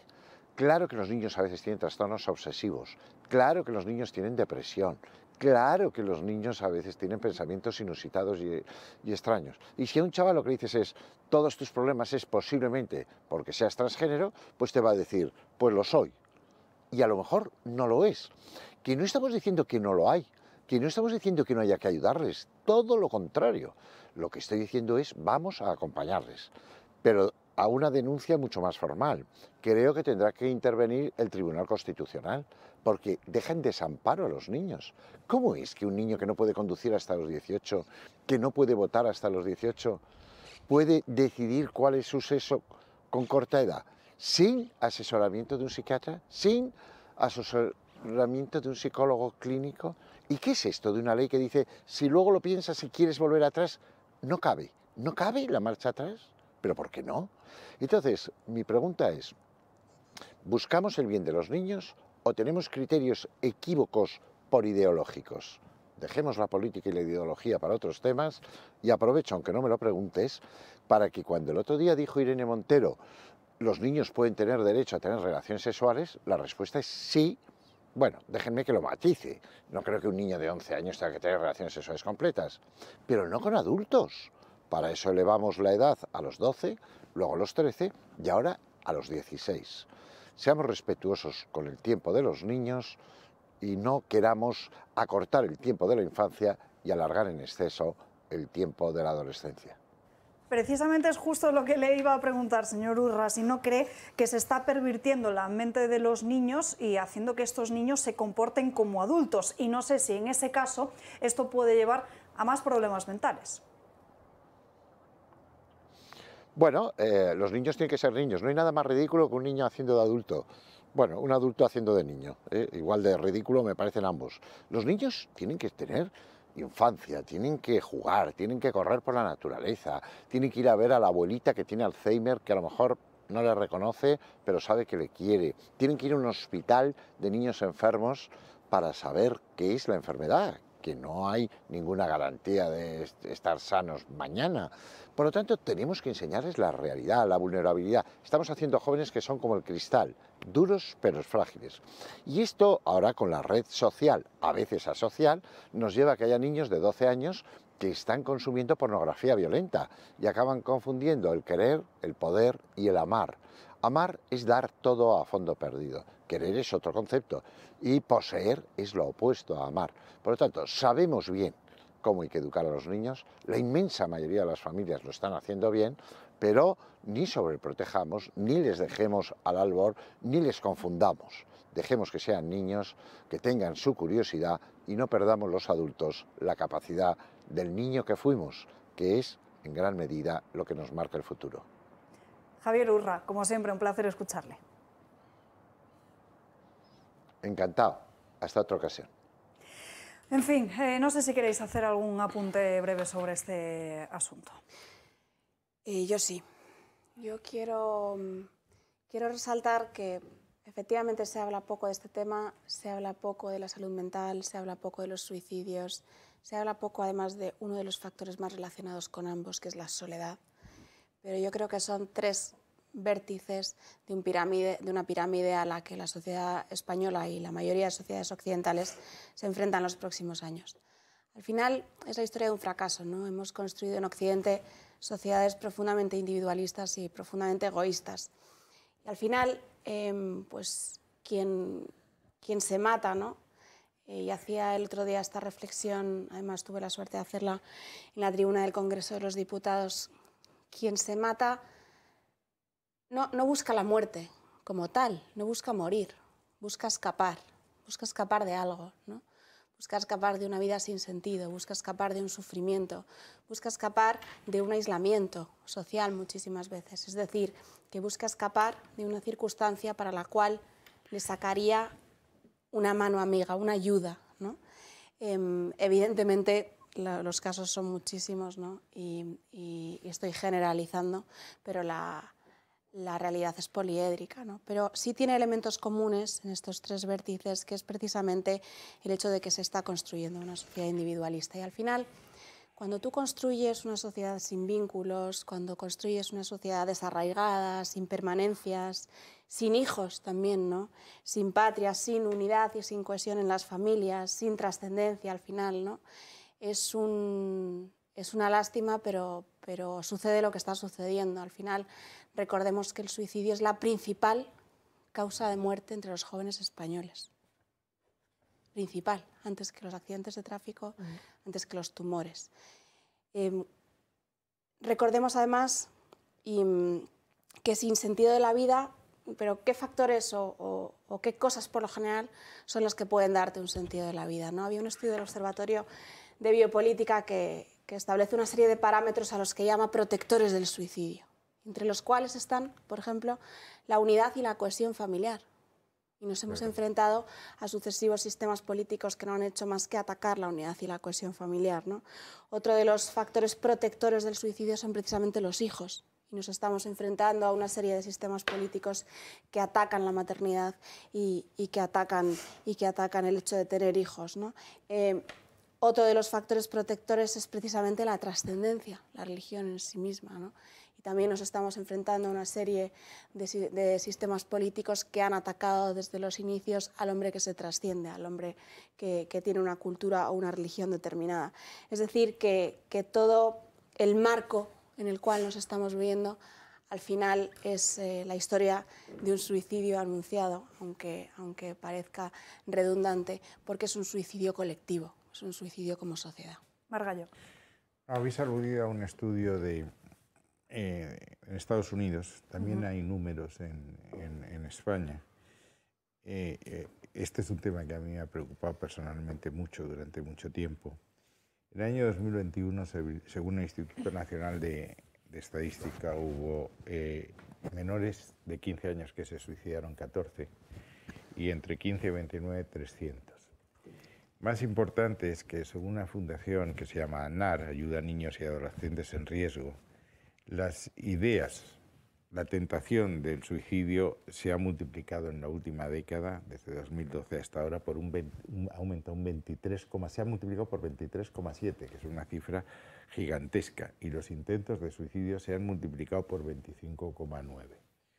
Y respecto a las causas, yo no soy un experto en este tema, pero he visto las estadísticas. La primera es la violencia contra el menor de edad. El ciberbullying está en el 21,4 del 60,9, que es violencia contra el menor. 60,9 violencia contra el menor, ciberbullying el 21,4, el maltrato físico el 14,7 y el maltrato psíquico, que es más difícil de detectar, un 10,4. Esto es un problema muy serio, tiene razón, es decir, la sociedad ha evolucionado partiendo de la familia, lo que se llamaba la familia extensa, normalmente en una misma localidad en que todos se conocían, eso sostenía la estabilidad matrimonial, a una familia nuclear compuesta por los dos cónyuges y un número de hijos limitado. Es decir, la tasa de fertilidad por mujer es la más baja, la española es la más baja de la Unión Europea. Se han contribuido muchas cosas, desde luego el paro juvenil, la precariedad de los sueldos en la primera etapa, el coste de la vivienda, etc. De hecho, hoy los españoles salen de casa a una edad de 29 años y medio. Solo salen de casa con 29 años y medio. Estamos en una sociedad muy deshumanizada, es verdad, una sociedad muy desvalorizada, se han perdido los valores clásicos que mantienen la cohesión de una sociedad, y eso es un fenómeno general en todo Occidente. Es curioso que, si las cifras no me engañan, la tasa de suicidio en menores es muy inferior en los países en que no tienen prácticamente para comer que en países ricos como los nuestros. Y respecto a las nuevas tecnologías, tienen cara y cruz. Es verdad que pueden fomentar o hacer banalizar la idea del suicidio, pero también sirven para ayuda, para crear comunicación y comunicar lazos. Al menos eso es lo que dicen los expertos en este tema. Pero es un gran problema con el que nos vamos a enfrentar en el futuro. Y por ello tendremos que seguir hablando en los próximos días sobre ello. Ahora ya se incorpora en nuestra mesa Ana Goyo con sus crónicas de Manicomio. Buenas tardes, Ana. Muy buenas tardes, Alba. Hoy voy a empezar con una pregunta, porque ¿sabéis cuánto dinero se gastan las familias españolas en el juego online? Los datos son escalofriantes. A la semana más de 50 millones de euros y al año unos 2.600 millones. Un proceso que genera no solo adicción al juego en muchos de los casos, sino un déficit comercial de más de 7.000 millones de euros que se van de España a otros países. Un déficit que tendrían que tener en cuenta desde el Estado. Los últimos datos de la CNMC sobre el comercio electrónico resaltan que el juego online, es decir, las apuestas, provocaron en el primer semestre del año pasado una facturación bruta de más de 51 millones de euros semanales. La facturación bruta son las apuestas menos los premios, es decir, que estamos hablando solo del beneficio que se llevan las casas de apuestas y casinos virtuales. Un volumen que ha crecido más de un 40% en tan solo un año. Los datos también de la CNMC muestran cómo el volumen de estos ingresos se ha duplicado con creces en menos de 5 años, al pasar de los 1.000 millones de euros del año 2017 a los 2.600 en el año 2021. Con una previsión de haber llegado a los 2.700 en el año 2022, que es el último periodo con datos en el que la recaudación alcanzó los más de 1.300 millones de euros. Esto se traduce en que diariamente las casas de apuestas estarían recibiendo de las familias españolas 7,3 millones de euros, sin contar las apuestas presenciales, que ascendieron en el año 2021 a más de 6.000 millones de euros, según los datos de la Dirección General de Ordenación del Juego. Es decir, estamos hablando de un total en apuestas de 8.600 millones de euros. De esos 6.000 millones de euros presenciales, los que más recaudan obviamente son las loterías nacionales y autonómicas, en concreto, por ejemplo, las loterías estatales 4.500 millones, mientras que las autonómicas un poquito menos, pero tampoco hay mucha diferencia, 3.465, 3.500. La 11 son 1.000 millones y luego ya repartido entre casas de apuestas, casinos, bingos o las mesas de juego del póker que sean, bueno, las legales, que serían 85 millones. Y la diferencia sobre todo en la tributación, porque al final no se regula o se permite que, claro, haya empresas que facturan aquí y al final tienen su sede en otros países. En otros países, por ejemplo, como Malta, que la facturación del impuesto de sociedades está en un 5%. Entonces todos los beneficios salen de nuestro país y se permite que esas empresas también operen aquí y al final operen con gente española que se gasta los dineros, que luego sí, a su vez, tiene que tributarlo por la base del IRPF. Porque recordar que las apuestas, por ejemplo, si estamos hablando de 1.600 de un beneficio que hemos obtenido por un solo premio, tienen que tributar. Al año se computarían mínimo 1.000 euros de lo que puedas ganar durante todo el año, siempre que tus rentas detrás del trabajo sean superiores a 22.000 euros. Entonces, siempre que tengas pues, unos beneficios mayores por apuestas de esas cantidades, tienes que declararlo por la base del IRPF. Entonces, es curioso como mientras para una parte de la población sí que hay que tributar, para las empresas que generan aquí el dinero, pero luego tienen su sede en otros países, pues no tanto, no hace falta. Y más cuando estamos viendo, además, volviendo por el tema de la salud mental, cuando estos juegos online es lo que provoca finalmente la ludopatía, que cada vez hay gente más joven que se ve afectada. De hecho, creo que recordará que hay un estudio que los que más viciados o enganchados están a este tipo de ciberapuestas, como has dicho, son menores de 30 años. Incluso creo que, si no me equivoco, los menores de 26 representan un 50% de las personas que al final se meten precisamente a jugar en línea, que no deja de ser una ludopatía moderna, porque antes a lo mejor pensábamos que solo se podía apostar físicamente, pero al final estamos viendo que cualquiera hoy en día lo tiene al alcance de su mano. Y además estos jóvenes, ¿no?, como estáis apuntando, que son los mismos que destinan más del 50% de su renta y gastos de suministro para poder sobrevivir de alquiler en grandes ciudades como Madrid, son los que están más enganchados. Estas imágenes que estamos viendo no son casualidad, a mí me suena mucho porque están no muy lejos de mi barrio, que es el de Tetuán, en Madrid, donde hay una cantidad de salones de juego por metro, no sé, casi 200, 300 metros, diría yo, de concentración enorme, ¿no? Y además de los jóvenes, también hay muchas personas, se acostumbra a ver entrar en estos locales muy mayores que se gastan sus pensiones. Esos mismos mayores que ayudaron después de la pandemia a sobrevivir algunas familias con sus pensiones, pues esos mismos son los que están a veces enganchadísimos en estos salones de juego, donde no hay ningún tipo de prohibición en la legislación por parte de la Comunidad de Madrid, porque si no, no puedo entender cómo en calles como Bravo Murillo, que a muchos les sonará, pues es que hay un salón de juegos casi 200, 300 metros. Y todo esto cuando ya se ha limitado la propia publicidad en los medios de comunicación, pero sin embargo... Haciendo referencia a lo que decía Patricia, es que para que veamos los datos, por ejemplo, de los 8.600 millones de euros de recaudación por apuestas, las familias destinan en los hogares españoles en la leche unos 2.600 millones, en aceite 1.700 millones, en hortalizas 2.600, en legumbres 1.700, o sea, la comparativa, o sea, al final la cesta de la compra obviamente compras más, pero es brutal, porque sí que destinas mucha parte de tus ingresos a apuestas. En fin. Tendremos que darle más caña a este asunto, sobre todo de cara a los menores. ¿Qué otra noticia nos traes para hoy, Ana? Esta es más de manicomio y espero que estén preparados para lo que van a oír a continuación, porque es digno de telenovela enrevesada como poco. Dos hermanas gemelas, Ana y Lucy de Cinque, prácticamente idénticas, quieren quedarse embarazadas de un mismo hombre. El hombre en cuestión es Ben, el novio de ambas desde hace más de una década. Estas gemelas son bastante conocidas en Australia por protagonizar un reality show con Ben que se llama Extreme Sisters. En Instagram ya acumulan más de 126.000 seguidores y ahora quieren traer al mundo a sus bebés de forma conjunta y al mismo tiempo, para asegurar poder compartir el proceso de la maternidad y apoyarse mutuamente. Además han recalcado que en su pareja de tres no existen los celos. Afirman que si Ben besa a una de ellas, besará de inmediato a la otra.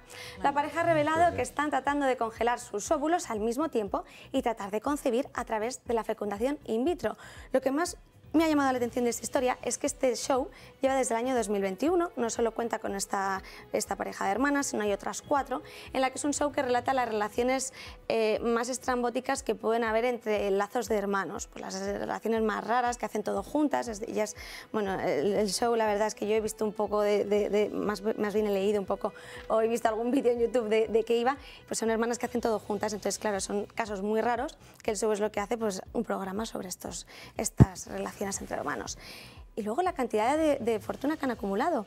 Estaba el otro día mirando una de las páginas donde se puede ver más o menos estimado el patrimonio neto que tienen estas hermanas y oscila entre 1 millón y 5 millones de dólares que han generado a raíz de este programa y de este estilo de vida, que de hecho aseguran que se casarían si la legislación les dejase, pero es que es tremendo. Pero la pregunta que cabe hacerse es, ¿qué relaciones estamos considerando como normales? ¿Van a ser hermanos y primos a la vez? Es que no lo sé. Yo digo, es que esto solo es en el... Porque dos gemelas con el mismo novio y que ya por encima quieran quedarse embarazadas a la vez, es que ya es de manicomio total.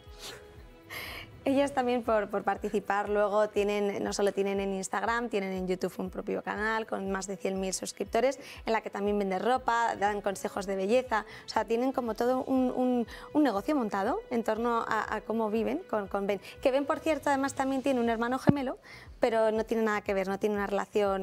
no tiene una relación nada. Tampoco no, con... normal, tiene una relación normal. Y se conocieron a través de Facebook, hablando de redes sociales, hace ya... ¿Estas dos gemelas tenían la misma cuenta o tenían cuentas diferentes? No lo sé. Es que hacen todo juntas. Entonces, seguramente... A lo mejor la cuenta es conjunta, claro, entonces. Hacen todo. Es que la historia es tremenda, porque van al baño juntas, bueno, es que todo. ¿Sabes? Estamos de manicomio total, ¿eh? Pero es que estas historias luego nos parecen muy lejanas, pero luego no les sorprenda cuando empecemos a contarles que en España hay este tipo de casos. Bueno, que lleva antes del año 2021 con las temporadas, yo eso lo dejo ahí, y hay otras 4 parejas más, o sea, no solo son ellas. Madre mía. En fin, Ana Gullo, muchísimas gracias por estas crónicas de manicomio. Les recuerdo esa noticia de última hora que conocíamos hace apenas unos minutos sobre cómo Vox se va a personar como acusación popular en este caso mediador. Lo explicaba así Iván Espinosa de los Monteros hace apenas unos minutos en la Cámara Baja. Y el Consejo Bipartidista, hablando de indultos, de que no nos gusta ver a la gente responsable en la cárcel. Y una vez más pretenden que la sociedad asuma la corrupción como algo normal, como algo consuetudinario a la política del bipartidismo. Esto es algo que tenemos que aceptar. Pues mire, no. En Vox no lo vamos a aceptar. Por eso les anunciamos que Vox se presentará como acusación popular en este caso. Y además de todo esto, hace apenas unos minutos también el Partido Popular ha pedido la comparecencia de Margarita Robles, de Nadia Calviño y de Fernando Grande Marlasca, porque como saben, en este sumario del caso mediador, la juez del caso está investigando a diferentes empresas a las que el Ministerio de Interior, el Ministerio de Defensa y el Ministerio de Economía concedieron fondos europeos. Nos vamos a la última pausa de publicidad del día de hoy y enseguida estamos de vuelta. Recta final de programa y tenemos que seguir hablando de otras cuestiones. Quédense con esta cifra, 145 millones de euros. Es la cantidad que el Gobierno se piensa desembolsar en publicidad institucional, sobre todo con notable presencia en Radio y Televisión Española. Gabriel Serrano. Claro. Así es, Alba, el presidente del Gobierno no para de gastar dinero y este año de elecciones ha decidido que por qué no gastar más. El Ejecutivo de Sánchez va a hacer 193 campañas institucionales a lo largo de este año. Se ha convertido en el mayor anunciante de España, promoviendo todas sus iniciativas. Para este año se ha anunciado el mayor contrato de compra de espacios para publicidad, tanto en medios de comunicación como en otros soportes de toda la historia del país. Será de 400 millones, sin impuestos, previsto para 2 años y prorrogables otros 2, esto a 3 meses de las elecciones. Y también Radio Televisión Española gastará 750.000 euros por cada capítulo en sus series de trasfondo político. Se han aprobado 2 temporadas de 2 series que el importe total será de casi 10 millones de euros. Una de ellas se llama Democracia y trata sobre una mujer policía en 1979 que desarma una red de corrupción basada en el tráfico de heroína que apunta a sus superiores y a un secreto plan de golpe de Estado, y la otra es la última temporada de Cuéntame, sobre los últimos 6 años del siglo XX. Y con razón, Alba, Pedro Sánchez puede permitirse este desembolso. La situación del país es buena y parece ser que sobra el dinero y hay que hacer campaña. Madre mía, Gabriel Serrano, muchísimas gracias. Bueno, Rocío, vosotros en Vox lleváis muchísimos años defendiendo que estas partidas millonarias no son lógicas, sobre todo de cara al ente público. Efectivamente, ¿no? La mafia mediática tiene un precio. Es decir, el lavado de cara de Sánchez y sobre todo después de las últimas operaciones que además han centrado nuestra tertulia de hoy, ese lavado de cara tiene un precio. Y es un precio, lamentablemente, que pagan todos los españoles, ¿no? Porque este dinero al final sale de los bolsillos de todos los españoles. El dinero con el que Sánchez crea tramas de corrupción, el dinero con el que Sánchez compra el lavado de cara de los medios de comunicación, es el mismo dinero con el cual se arruinan las pequeñas y medianas empresas, es el mismo dinero con el cual se arruinan día a día los autónomos, es el mismo dinero con el cual no afrontamos las 13 millones de personas que están en España en riesgo de pobreza, y es el mismo dinero que en definitiva con el que no estamos sacando adelante nuestro país. Y esto nos parece además, aparte de absolutamente inmoral, absolutamente lamentable y algo que cualquier partido político decente debería combatir de frente. Patricia.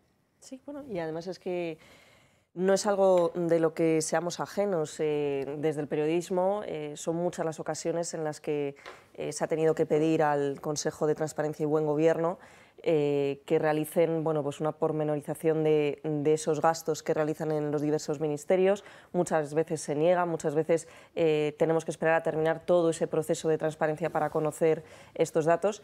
Y bueno, pues no puedo estar más de acuerdo con Rocío en este caso de que todo ese dinero hace falta, y que no se nos olvide que si está dando ahora estas limosnas el gobierno de Pedro Sánchez tanto a los electores, ¿no?, como a sí mismo, ¿no?, para lavarse la imagen, tiene la única intención de recortar esa distancia con el Partido Popular. Margallo. Vamos a ver, este es probablemente el tema más serio que hemos tratado esta mañana. Es decir, yo creo que aquí estamos en un proceso de conversión, de transformación de la España constitucional en un modelo completamente distinto. Esa España plurinacional de la que he hablado, etcétera, con referéndum de autodeterminación incluidos. Eso no es posible dentro de la actual Constitución. Y el bloque de gobierno sabe que no es posible cambiar la Constitución porque no tienen mayoría absoluta. Entonces, lo que están haciendo es un proceso de erosión del Estado de Derecho desde dentro. La prostitución del procedimiento legislativo con el decreto ley, la utilización de las proposiciones de ley para eludir los informes consultivos, las no comparecencias. Vemos a Grande Marlaska que tiene alguna pendiente para explicar algún tema que afecta a los intereses españoles o explicarnos el cambio de postura respecto al Sáhara que nos ha costado el gas, todo eso. La ocupación de las instituciones. Por primera vez el Tribunal Constitucional tiene presidente y vicepresidente del mismo color. Hasta este mismo momento había un cierto equilibrio, porque se trataba de tener una cierta neutralidad. Y ahí la información y la propaganda, como saben todos los regímenes totalitarios, es capital. Decía Pablo Iglesias, que de esto entiende un poco, que los españoles no se apuntan a un partido político, se apuntan a un canal de televisión. Y él empezó en una cadena que tú conoces bien, en Intereconomía, La Sexta, etcétera, y luego en el Parlamento Europeo. Controlar la información es la única forma de demoler desde dentro una democracia. Ya no puedes recurrir a la violencia física, estando en la Unión Europea, pero sí puedes vaciar las instituciones de contenido. El primero que hizo esto fue Lenin, pero su discípulo más aventajado fue Mussolini. Mussolini estuvo gobernando del 22 al 25 con un parlamento elegido antes de su llegada al poder, con partidos políticos, con sindicatos, etc. Fue minando eso desde dentro y cuando tiene necesidad de cambiar, que es después del asesinato de un diputado que se llama Matteotti, es muy fácil porque el edificio está carcomido, está podrido. Y yo creo que eso es a lo que nos enfrentamos en las siguientes elecciones, si no somos capaces de sacar a Sánchez del gobierno. Sánchez es como Isabel II después del obstáculo tradicional, es lo que se opone a que este país pueda llegar a los pactos nacionales que necesita. Pacto de rentas, financiación autonómica, reforma de la fiscalidad, pensiones, etcétera, y una regeneración de las instituciones para garantizar una democracia viva, con separación de poderes, con instituciones que garanticen esa separación. El tema es muy, muy serio. Estamos en una crisis de España como yo no he conocido nunca. Ojo a la situación económica. De hecho, esta misma mañana el Instituto Nacional de Estadística hacía público sus datos adelantados del IPC. Aseguraba que la inflación se había situado en el mes de febrero en un 6,1% por la luz y también los alimentos, mientras que la subyacente bate el récord y llega hasta el 7,7%. Es que hay dos datos que yo he repetido alguna vez, no sé si lo he dicho aquí. Uno, España no crece en renta per cápita desde el año 2005. Estamos 23.000, 24.000 euros. El único país que no ha crecido. Estábamos en aquel año, en 2005, gobernando Aznar, en el puesto 12. Estamos en el 15. Y luego hay un índice que es tremendo, que se llama el índice de malestar social, que lo hizo un economista que se llama Okun, que es la suma de desempleo e inflación. Tenemos el índice de malestar más alto de la Unión Europea, detrás de Grecia. Y en el periodo que lleva gobernando Sánchez, desde 2018, ha empeorado un 44%. Todo eso con unos datos, además, unos problemas estructurales, el paro, la productividad y el desequilibrio de las cuentas públicas, en un momento en que ya no va a haber dinero del Banco Central y que la Unión Europea empieza a decir, hombre, hay que disciplinar las finanzas públicas y atacar por el lado del gasto, no por el de los ingresos, porque entonces aumentaría usted las posibilidades de crecimiento económico.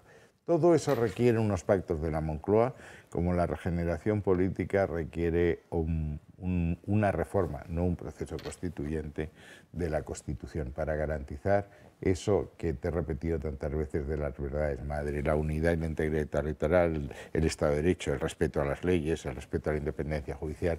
Es decir, esto hay que darle una vuelta. Y el modelo que hicimos en el 1977, que ha sido magnífico en resultados, se empieza a erosionar con Zapatero, cuando el Tinel dice que no se puede hablar con el Partido Popular, y este lo ha llevado a una situación... Es decir, España está en la frontera del caos en estos momentos. ¿Y cómo si en el diagnóstico, yo creo que más o menos todos los partidos que se encuentran en la oposición coinciden, si coinciden en todo ese diagnóstico, en esa situación de España y de los españoles, ¿cómo es posible que en este caso, porque lo has enunciado tú los problemas, cómo es posible que el Partido Popular no se una a la sociedad civil en las manifestaciones que ha habido en los últimos meses en la calle? Yo es algo que, sinceramente, a nivel ciudadano no logro entender. ¿Qué hay que esperar? ¿A que se hunda España hasta diciembre de 2023? No, vamos a ver, yo creo que es que... Precisamente, perdón que os interrumpa, sobre la moción de censura que comentábamos antes, Isabel Rodríguez, en la rueda de prensa tras el Consejo de Ministros. Escuchamos a la ministra portavoz.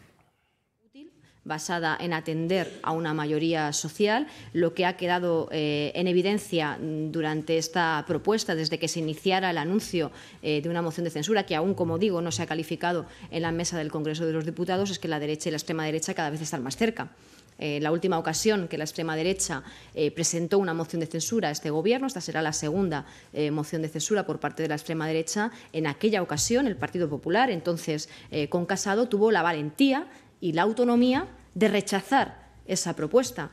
Hoy vemos cómo, pues no sé si fruto de esos encuentros que el señor Feijóo ha mantenido con el señor Abascal, o si pensando en los próximos resultados de las elecciones autonómicas y municipales, la derecha y la extrema derecha se están dando la mano. Algo acordaron en aquellos encuentros. No lo han contado, pero claramente el Partido Popular ha cambiado de posición y donde antes hubo valentía y autonomía, hoy hay seguidismo. Al final, la abstención no es más que seguir, en este caso, el principal partido de la oposición, seguir al segundo partido de la derecha, en este caso de la extrema derecha. Por tanto, un debate que asumiremos con la seriedad que merece, un instrumento constitucional, y lamentar que el principal partido de la oposición esté estrechando su mano con la extrema derecha. Y en relación al caso que usted mencionaba, con absoluta rotundidad, expresar en nombre del Gobierno nuestro rechazo y condena a este tipo de actitudes, comportamientos que además son denigrantes desde el punto de vista del servicio público, incompatibles con el compromiso público.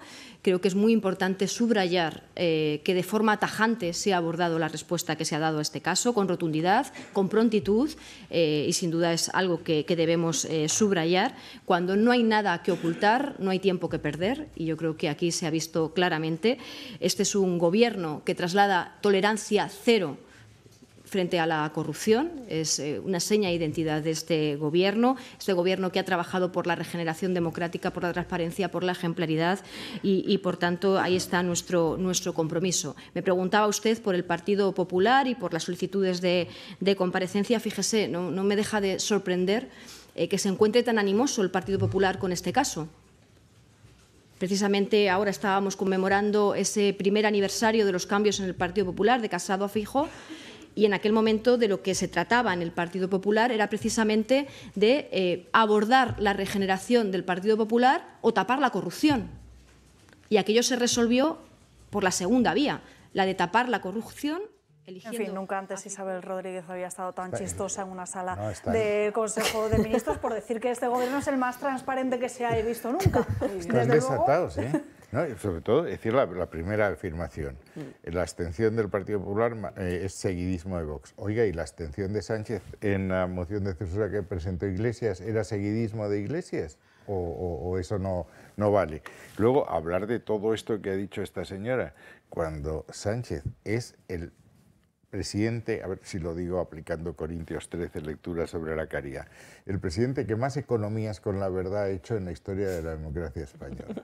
Él gana las elecciones diciendo, que en el tema, me refiero ahora solo al tema catalán, que no habrá indultos, que por supuesto que hubo rebelión aunque no hubiese violencia física, que iba a restablecer el delito de convocatoria de referéndum ilegales, en temas generales, que no gobernaría jamás con Unidas Podemos, porque era, como decía un socialdemócrata, son partidos hermanos, pero como Caín y Abel, ¿no? Entonces, que este señor hable de regeneración democrática, cuando se ha cargado, ha silenciado el Parlamento con los decretos leyes, con la no convalidación de esos decretos leyes, ha ocupado las instituciones sin el menor pudor, ha torturado todo lo que son los procedimientos administrativos y está haciendo un uso y un abuso de los recursos públicos para mantenerse en el poder. Hemos hablado ahora de las licitaciones en publicidad institucional y repartiendo 161.000 millones de euros que vienen de Europa sin el menor control. Y ojo a las últimas declaraciones de Patxi López, de apenas hace unos minutos, preguntado por este caso mediador, porque ha intentado defender a esos diputados del Partido Socialista que participaban en estas cenas con los involucrados en la trama. Dice que una cosa es ir de cena y otra muy distinta es corromperse. ¿Eso qué significa? Que está, bueno, lo de las prostitutas no vamos a entrar, está justificando esos pagos y esas mordidas con los empresarios. Si tú como diputado vas a una cena y eres conocedor en ese mismo momento de que hay una trama a través de la que se cobran mordidas a empresarios de Canarias y del resto de la península, oiga, pues no sé, yo eso también lo veo una forma de corrupción y creo que a muchos españoles opinarán lo mismo. ¿Qué miedo me da escuchar al Partido Socialista intentando justificar este tipo de cenas? Porque más allá de las cuestiones de las fiestas con prostitutas, es que aparte se han beneficiado muchas ayudas europeas a empresarios, gracias, bueno, todavía presuntamente, que si no incurrimos en delito, a empresarios en España, a ganaderos en concreto. Así que cuidado, porque si Patxi López está diciendo esto es que por lo pronto quizás sepan más. Y respecto a la cuestión de Isabel Rodríguez y las declaraciones que ha hecho, bueno, pues forma parte una vez más de esta estrategia del Partido Socialista de intentar, y digo intentar porque están ahora mismo a años luz, al menos desde la perspectiva de análisis que a mí me corresponde, Partido Popular y Vox, pero a lo mejor lo que hay que preguntarle al Gobierno de la Nación es por qué ellos no tendieron la mano a Alberto Núñez Feijóo en cuanto éste asumió el liderazgo del Partido Popular, que lleva desde aquella famosa reunión en Moncloa intentando mantener encuentros, intentando posicionar una serie de cuestiones en común el Partido Popular con el Partido Socialista desde entonces, y sistemáticamente el Partido Socialista les ha rechazado, lo cual es una vergüenza, ¿no? Y por otro lado, también está la estrategia del Partido Popular de alejarse de Vox, cuando a lo mejor hubiera correspondido al Partido Popular buscar ese consenso entre las fuerzas parlamentarias para poder acometer un adelanto de las elecciones generales, a través de la moción de censura o de cualquier otra herramienta. Pero a lo mejor eso es lo que le hubiese correspondido.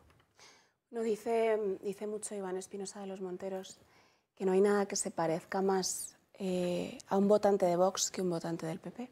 Y sin embargo, no sucede lo mismo con los políticos, ¿no? No hay nada que se parezca más a un político del PSOE que un político del Partido Popular, ¿no? Yo, con el permiso de Alba, quisiera hacerle una pregunta a José Manuel Margallo, ¿no? ¿Por qué llevamos toda la mañana hablando de un Sánchez, que es lo ha dicho él mismo, ¿no? El presidente más mentiroso de la historia de España? Llevamos hablando de los casos de corrupción que protagoniza el Partido Socialista, llevamos hablando de los más de 600 violadores y pederastas beneficiados por la ley de solo sí es sí, llevamos hablando además de un dato que me voy a apuntar, además, el índice de malestar social en España, que lo encabeza entre los países de su entorno. ¿Por qué, si el único argumento que ustedes tienen es que no darían eventualmente los números para esta moción de censura, cuando hay más motivos que nunca, y yo creo que incluso coincidimos en buena parte del diagnóstico de echar a este gobierno de la Moncloa? ¿Por qué, si ese argumento, que es el mismo que aplicaría a todas las iniciativas que presenta el propio Partido Popular en el Congreso de los Diputados, es un argumento que los españoles no entienden? ¿Cuál es el verdadero motivo del Partido Popular para no acceder a coger la mano que lleva tendiendo Vox durante 3 meses? ¿Es que verdaderamente está más cerca del Partido Socialista que de Vox? Vamos a ver, somos proyectos distintos. Te voy a decir cuáles son las diferencias esenciales. Nosotros creemos en la unicidad, en el principio de que España es una sola nación, pero reconocemos las autonomías de las regiones y las nacionalidades. Vox es absolutamente contrario al tema de las autonomías. En segundo lugar, nosotros creemos que el papel de España está en su inserción en la Unión Europea, en ser protagonista en el proyecto europeo. Vox está en una bancada en el Parlamento Europeo llena de soberanistas, reacios a ceder competencias, a compartir una suerte, a avanzar hacia una unión política. En tercer lugar, nosotros en economía creemos en la economía social de mercado, que tiene dos pilares. La regulación del mercado, para que no haya una anarquía, una distorsión del mercado, concentraciones de poder económico que acaben con la competencia, y el principio de compensación social, que es atender a los más vulnerables. Vox, el ala llamada, entre comillas, liberal, es claramente trumpiana o heredera de la revolución conservadora de Thatcher y Reagan que acabó en la crisis financiera de 2007. Nosotros creemos en un orden internacional sujeto a reglas. En Vox se habla del globalismo, que debe ser algo así como la gobernanza de la globalización, de los burócratas de Bruselas, de la perversión de las instituciones del 45, Naciones Unidas, etc. Somos proyectos, insisto, diferentes. Y nosotros creemos que España, vuelvo a decir, no necesita una política de bloques. Hemos tenido varias crisis en España. Aquellas que ha habido enfrentamiento de bloques, muerte de Fernando VII acaba con una guerra civil, la caída de Isabel II se intenta remediar con Amadeo de Saboya y la Primera República, que fue un caos, y solamente se resolvió con la transición, el entendimiento de los conservadores de Cánovas y de los liberales de Sagasta. Cánovas, insisto, no era la derecha era Narváez. Narváez estableció una especie de dicta blanda. La siguiente crisis fue la caída de Alfonso XIII, cuando se rompe el diálogo entre los partidos centrales, entre el partido de Maura y los partidos liberales. Tato intenta arreglar aquello, no sale, y vamos a una dictadura, el Primo de Rivera, a una dicta blanda, a una república que fracasa porque se concibe sectariamente como una república solo para la izquierda, es lo que dice Azaña, y terminamos con una dictadura de 40 años. Y eso se arregla en la transición, lo explica anteriormente. Creo que España necesita un entendimiento de dos bloques, de centro-izquierda y de centro-derecha, porque lo que tenemos que hacer son unos acuerdos de la Moncloa, unos pactos de renta, una reforma de la financiación, una reforma de las pensiones, una modernización de España y un proyecto político. Y eso se puede hacer con un partido socialista que sea lo que era antes de Zapatero, un partido socialdemócrata. ¿Qué es un partido socialdemócrata? Es un partido profundamente español, que cree en la unidad de España.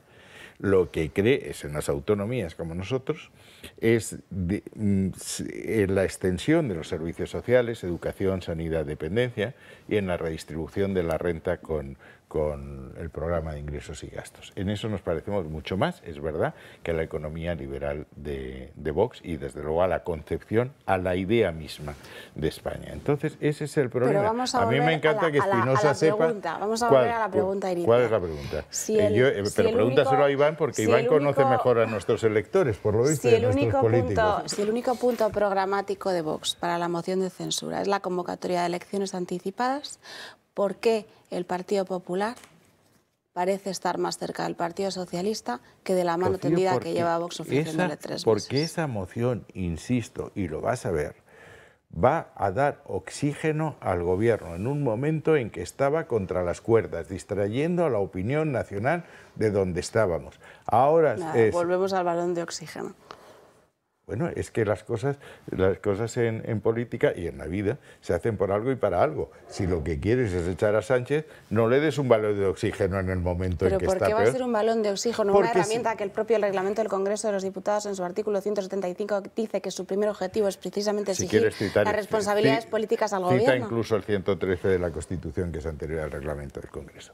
Pero vamos a ver. Que moción de censura, la definición de moción de censura no es balón de oxígeno, es en primer lugar exigir responsabilidades políticas. Se puede ganar, se ha podido ganar. El Partido Popular no es verdad, para eso está. Responsabilidad política al gobierno. No es verdad, Rocío, tú eres abogado. Es decir, una cosa es la reprobación, que es moción de censura, punto, censurar una actuación, y otra cosa es la moción de censura, que es constructiva. Tiene que haber un señor que proponga un programa político. Hay un señor que propone un programa político que es convocatoria de elecciones anticipadas. ¿Por qué el Partido Popular sigue estando más cerca del Partido Socialista que de Vox?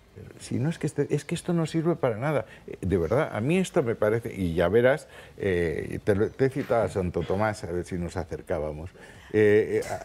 Aquí lo tenemos que dejar por hoy, me encantaría seguir escuchando, pero es que no hay tiempo. Nosotros no vamos a seguir a Vox nunca. 10 segundos somos un partido con mucha historia.